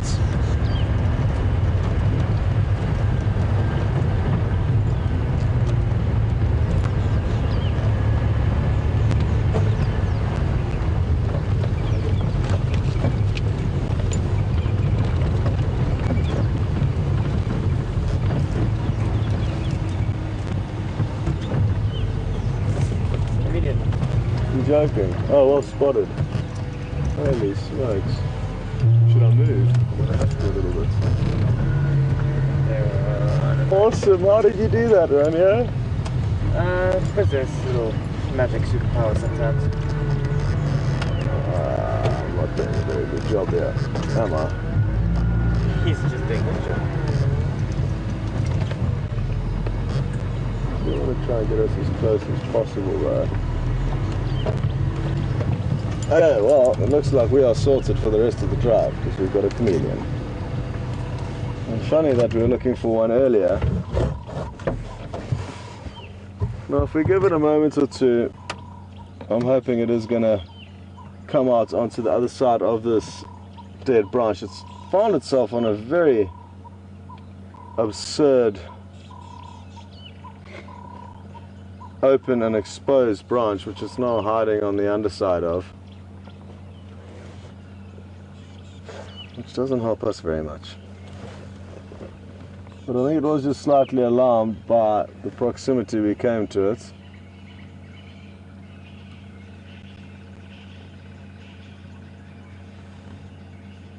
Oh. Well, this is no good for us now. Right? Not very much. Well, I can't see through the monitor as well, so I've got no idea of what you're saying, but I'm pretty sure it's It's a stick. yeah.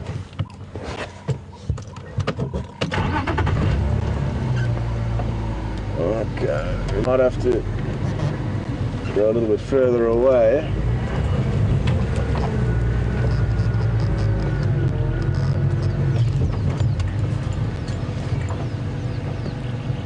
it just keeps swiveling onto the other side of the branch. It's done the same thing again now, has it not? Yeah. Clever.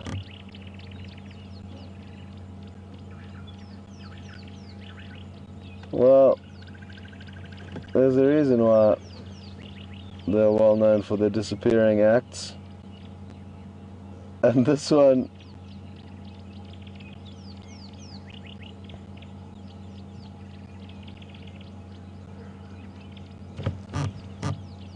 I think our best bet is to just park here for a while and wait until he relaxes and then continues about his daily ongoings. But and again, this could take forever.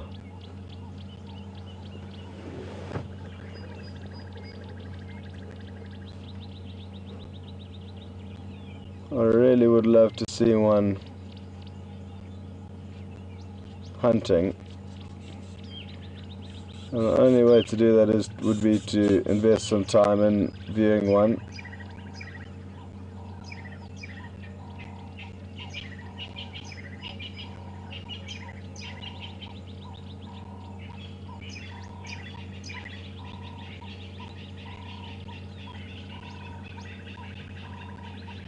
So bear with me, we'll just give it a few moments here and see if he doesn't resume his business as normal. Like I said, I found it absurd that he's chosen to take refuge on a completely bare branch. I'm not sure what prey items would be attracted towards anything in the vicinity of that branch.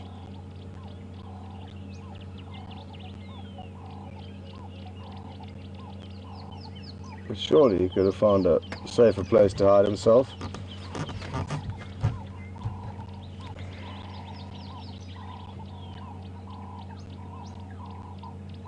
Okay, well, he has not budged. Therefore we will try and budge and see what happens.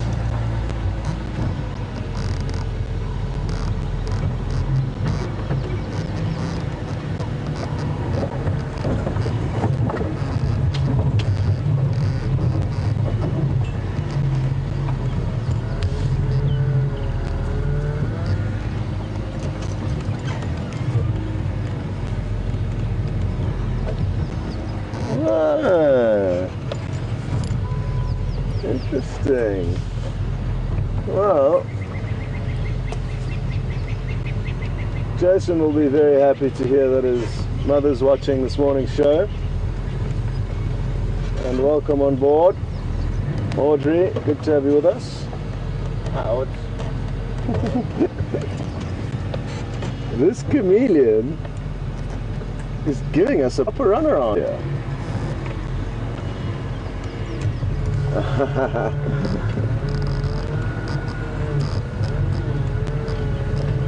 Yeah, I'm gonna have one last opportunity and then leave this chameleon to its own devices, because obviously it doesn't want to play with us. No, this is not gonna work. But what it will let us know is that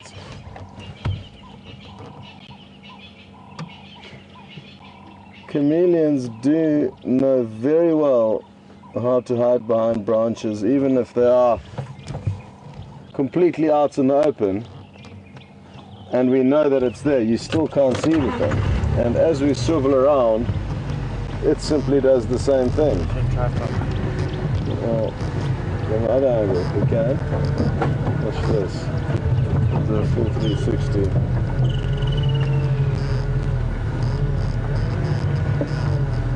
But it's too clever. Just simply continues to swivel around that branch as we do. Are you getting that? Or are we going too quickly? Going a bit too quickly, but go slowly around. What is it doing? Okay, so we'll do one last time just for science, folks.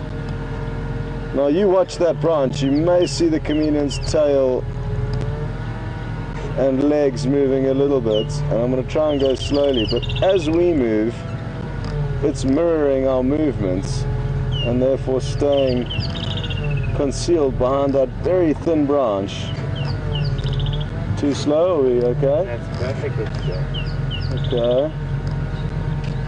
So now we're going to almost go full 360 from where we were, and you will still not see the chameleon by the end of the shot. And it's just slowly swiveling.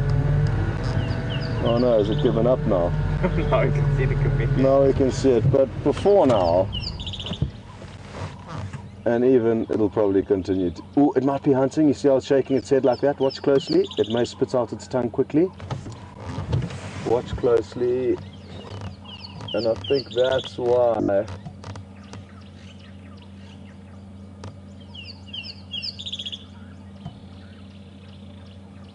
it may have lapsed in concentration from hiding from us. I saw it shaking its head from side to side, and that's often what they do in order to focus on their prey.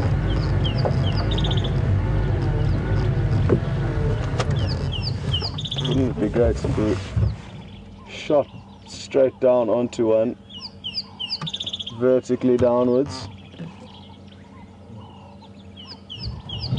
Okay, well now finally it's given up hiding from us.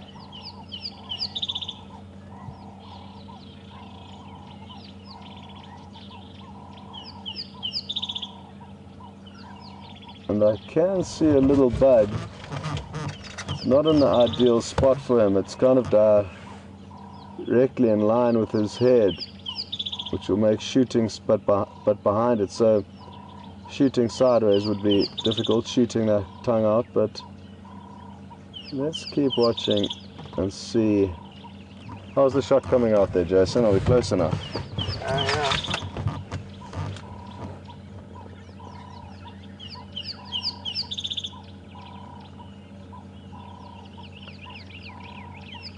Really incredible to watch these animals, and it may start to change its coloration as we sit here and watch. Ooh, it's watching that bug. It's facing the bug. Can you see that bug? There's a blade of grass behind it there, Jason. And there's a little fly on it, and I think it is going to go for it. Can you see it? Negative. I don't know if you can see it from your angle. I might need to go forward ever so slightly quickly, because it's about to shoot at it. It's about to get that fly.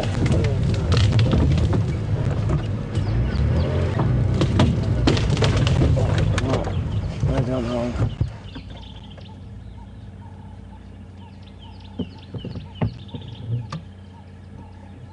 No, it lost focus on the fly. Or maybe it wasn't lost. Maybe it's just still focused on hiding from us, which it looks like it might be.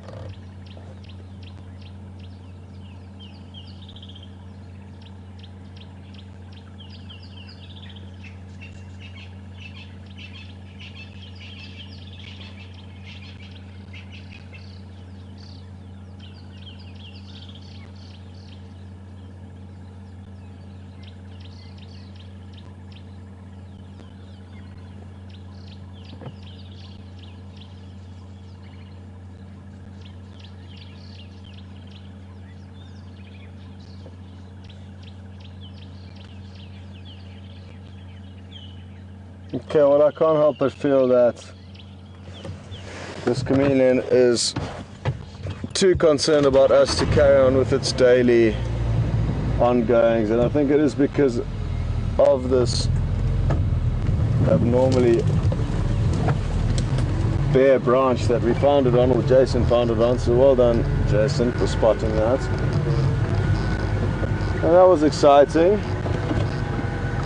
But I do think it would be only fair for us to leave it and let it carry on, because it is certainly hiding from us.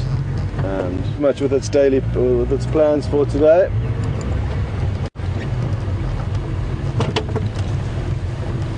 really thought it was going to go for that fly. But then again, I do tend to get a little bit. Away in these situations.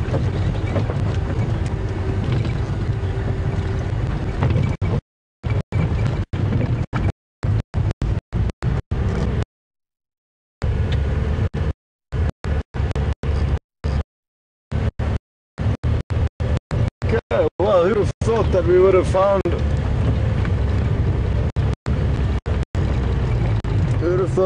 a chameleon after knowing where one was sleeping last night and going back to that same bush this morning and not finding it.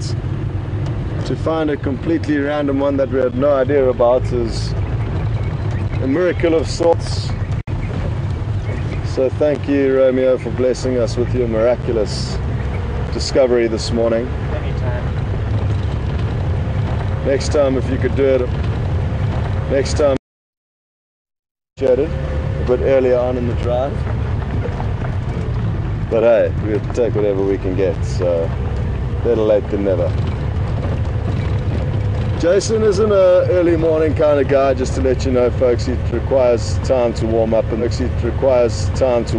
the mornings. We roommates, so I know these things. He's the king of the snooze button. Although, that's a lie. I'm woken, although, that's a lie. I've woken you up more times than you have me. That's impossible.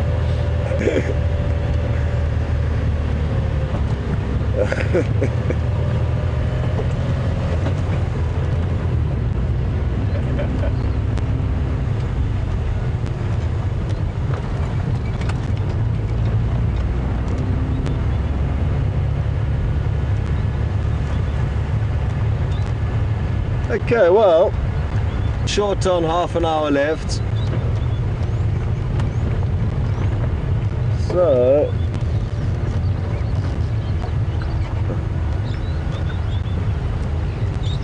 okay, well, yes, there's some parrots right in front here. Now, we had a long distance visual of them yesterday, and I just want to get, this is the closest I've been in a position to show you them. And these are the brown-headed parrots. And what I'm going to do is I'm going to inch forward closely or slowly to try get you closer, because we're still not close enough to be able to view them. But I don't want to push it too much and let them fly. So how's that looking, Jason? That's quite good, actually. Okay.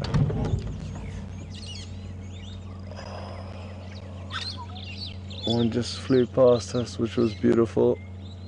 You may have heard a louder squawk as that one came past.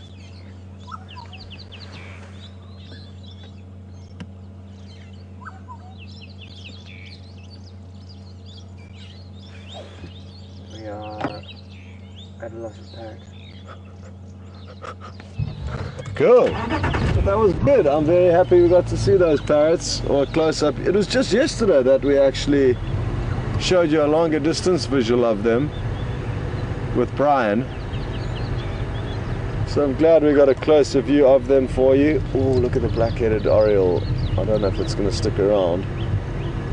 Come on. 5 more seconds. No. That's fine.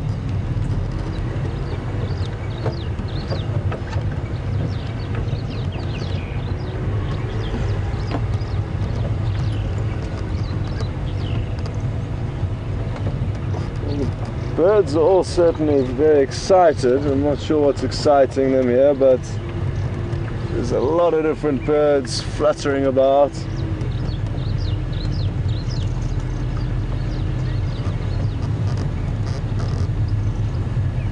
Did your red face?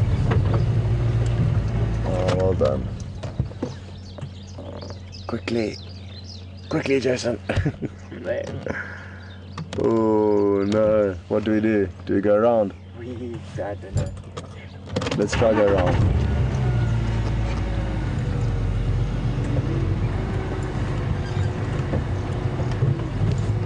Uh-oh. Well spotted again, Romeo. Sorry. My master plan to go around didn't work.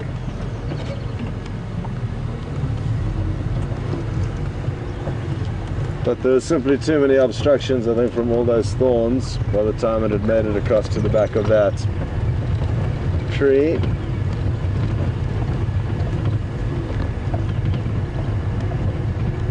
Okay.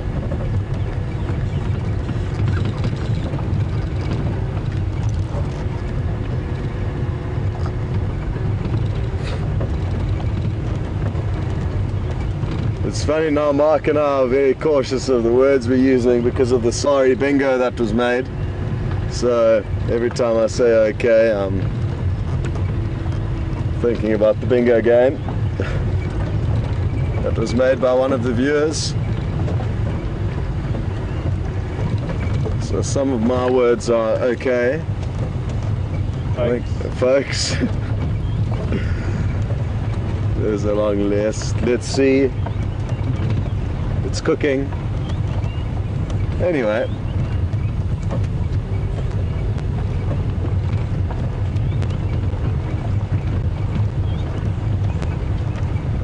Amazing. Thank you, Alex.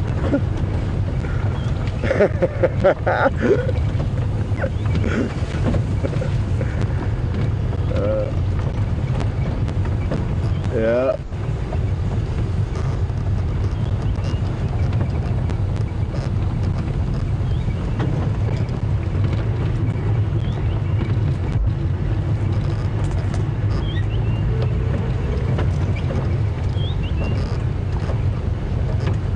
Okay, Jason, you did find a chameleon, and I'm very happy with that and proud of your abilities to spot animals that you shouldn't be able to spot, technically.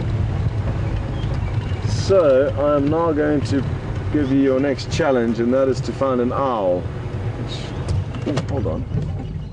Is there a bird's head on the top of that? That looks like an... It is indeed. Beautiful. Now this is the first sighting we've had of whatever this bird is in the nest, and... Oh, sorry, Jason. This is very old. It could well be a baby African harrier hawk. But I am not entirely sure.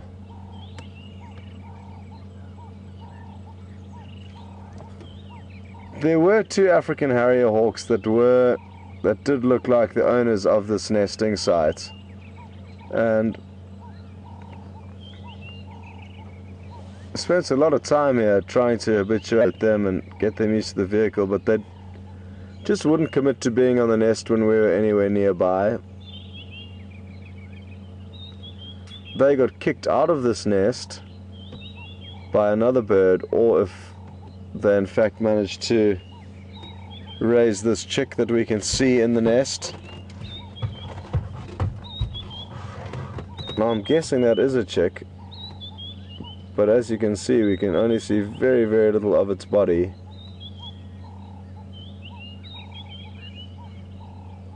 So hard to be certain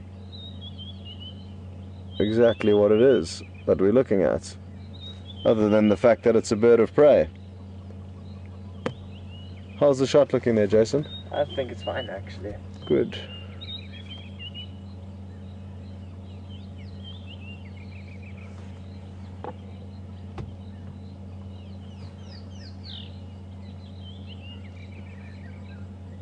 And even the last time I was here, I did see the African harrier hawks here, so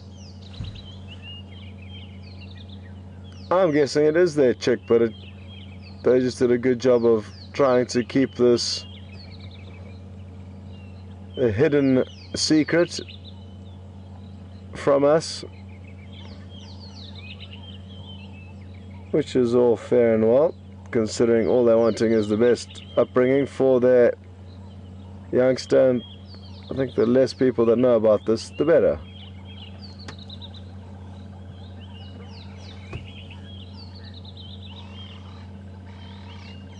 Well, not even necessarily people, animals in general, which we fall into that bracket.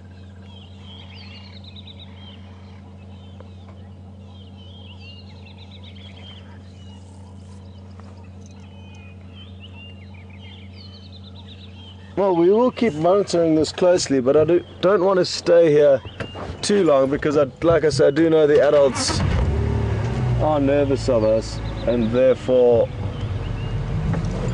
may not come back while we are here and therefore leave this chick hungry.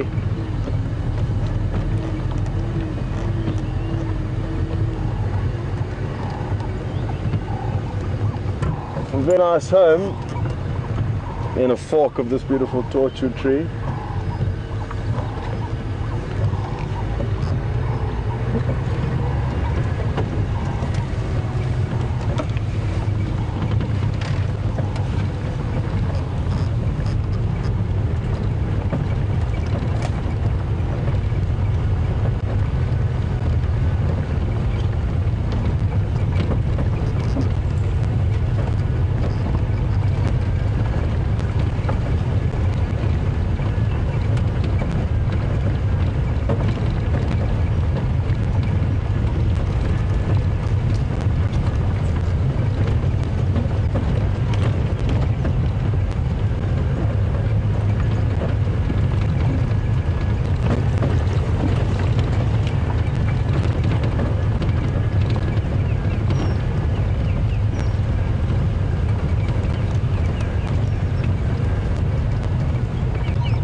A lot of people are asking why we haven't seen a baby Cape buffalo around, and I haven't seen. Have I seen one large herd of buffalo on this property? Personally, I don't think I have. I've only ever seen buffalo bulls personally since being here. I'm fairly certain. Whereas there were, during the beginning of December, there were a few days where a large herd of buffalo was moving through our property. So that is where the babies will be, and you therefore need to find the breeding herds of buffalo, the large groups of females with all the youngsters, and there you'll see young buffaloes. It's simply the fact that we haven't seen any of these large herds on our property. I believe that there could be one on Arathusa this morning, or in that area.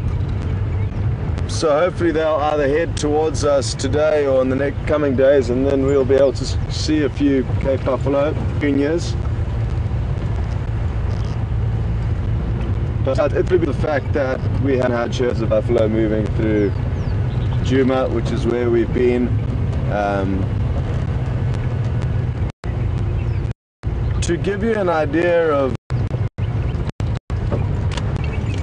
we don't have a very big traversing area, and that's for various reasons: broadcasting signal, permission to get onto different pieces of land. We don't have a huge patch of land to traverse, and most lodges that are operating commercially do have access to a lot more land than we do, and that obviously helps. The more land you can traverse, the more chance you have of seeing animals. So that is something that we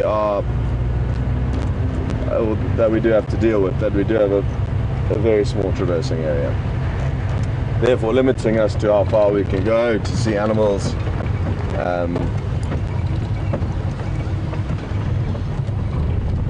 So yeah, typically depending on which lodge you go to in the Sabi Sands, you would have anywhere from kind of 5 to 10,000 hectares of traversable land, and that's a rough rule, whereas we've only got about 3,000, I think.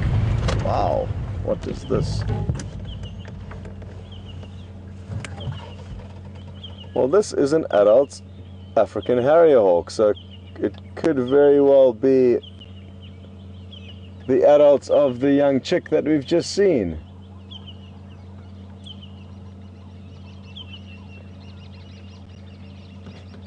Looks like it's flying up, or it's back, it's back, it's back.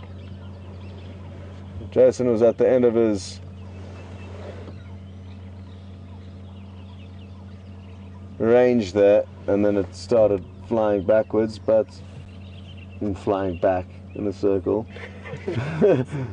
I love it when the eagles fly backwards. So that could well be the adults of the youngster that we've just seen. Oh, here we go. There's some beautiful antelope.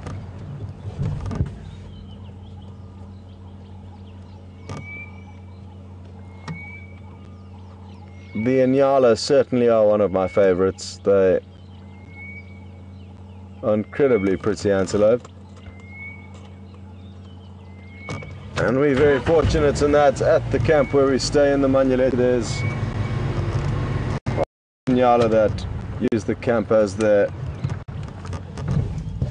home, and have become very habituated with people, so you get to see them very up close and relaxed, unperturbed by us.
How's your angle there, Jason?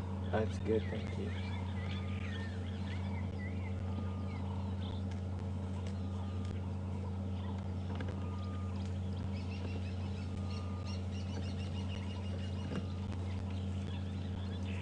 There's one more coming through, Jason. Even closer to us.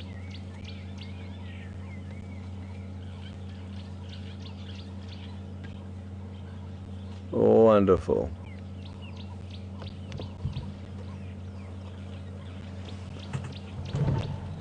Let's keep sneaking along with them and see how many more little gaps we get. Oh.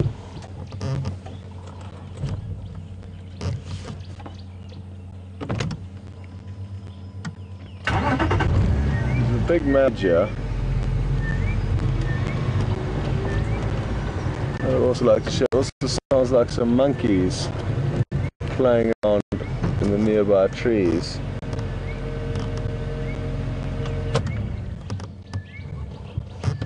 No, those Inyala are no longer a viable viewing option. Yet, I'm fairly certain I heard some monkeys jumping about. Oh, there they go. Okay. Got it there, Jason? Yeah. There's also a baby in this close tree to us right here, in this tomboiti. You got it? You see the shape of its little head looking at us. Oh, that is tiny.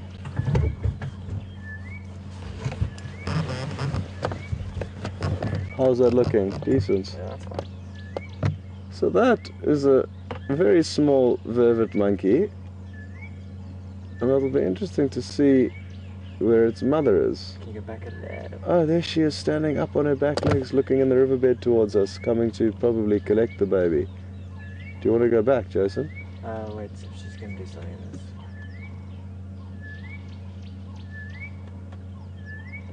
You got her there? Yeah, there she is. Awesome. Very caring mother, I'm guessing. Now wondering if her baby's okay up there. Now that these big monkeys have arrived. Big Monkey Scott and Big Monkey Romeo.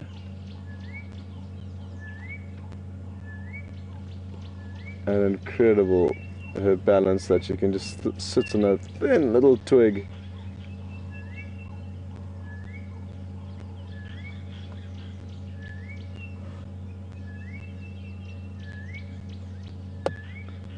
There's even smaller. Yeah, look at that tiny one back there. Get that one. Well spotted.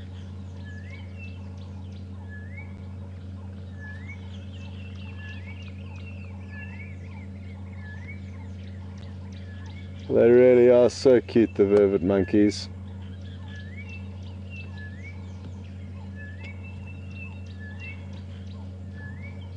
Oh, he's still on the further one? Yeah, because the closer one's giving us some attitude now and might be planning a rapid descent, which would be, I think it might try and jump to the next closest tree, which is gonna no doubt be entertaining to watch.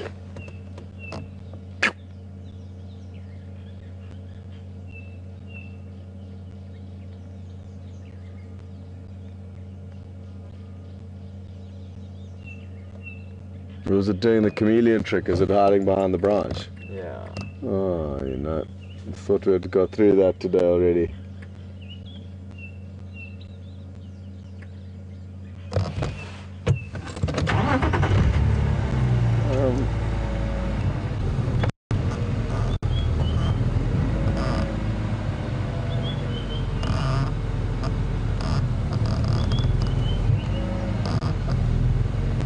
I don't know, Jason, do you think we've had our best views? Because they all appear to have not disappeared. Oh. No.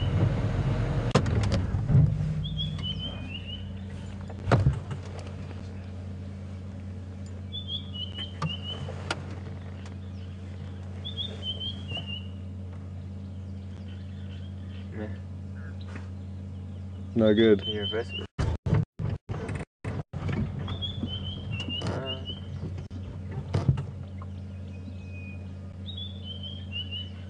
Not really. Yeah, it's tricky, it's so thick, and sadly I don't want to put too much pressure on that because I think it does feel a little vulnerable on its own. We might get another angle from where we're going here though.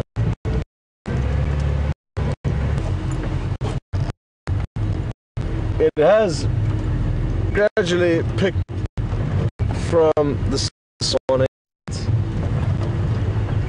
It has been one of the less exciting drives, but that happens out here, and it makes the exciting drives that much more exciting when they do come around. If we were hunting every day, mundane and boring. So, and I hope that happens. So, the fact that Mark will be here, and it's simply another vehicle searching. So that's great news that he'll be back out this afternoon, and looking forward to it. So thanks very much for following us, and thank Jason for the camera work. Apologies for not finding you more subject to film, and it got to a point where he had to start finding his own subjects, i.e. the chameleon, which he did very well with. And Alex in Final Control, thank you very much as well. And at least we got to answer a lot more questions than normal this morning, so that I guess is a bonus. This is a bonus. Yeah, we'll finish on these two Franklins sitting on the... Oh, maybe one Franklin sitting on a tree. because you seldom see them perched high up. They often are on the ground. Have you got a gap there, Jason? Yep. The beautiful Natal Franklin. And they sometimes elevate themselves when there's a potential threat or predator on the ground, which would make sense, whereas if there was a bird of prey circling, they would stay on the ground and not go up onto a branch. That's not going to help them. Anyway,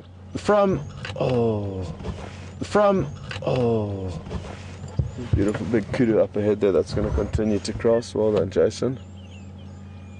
So a big thank you for joining in this morning, and apologies that it was a quieter morning, but like I say, it does go like that, and it wasn't for lack of trying that we didn't come up with anything.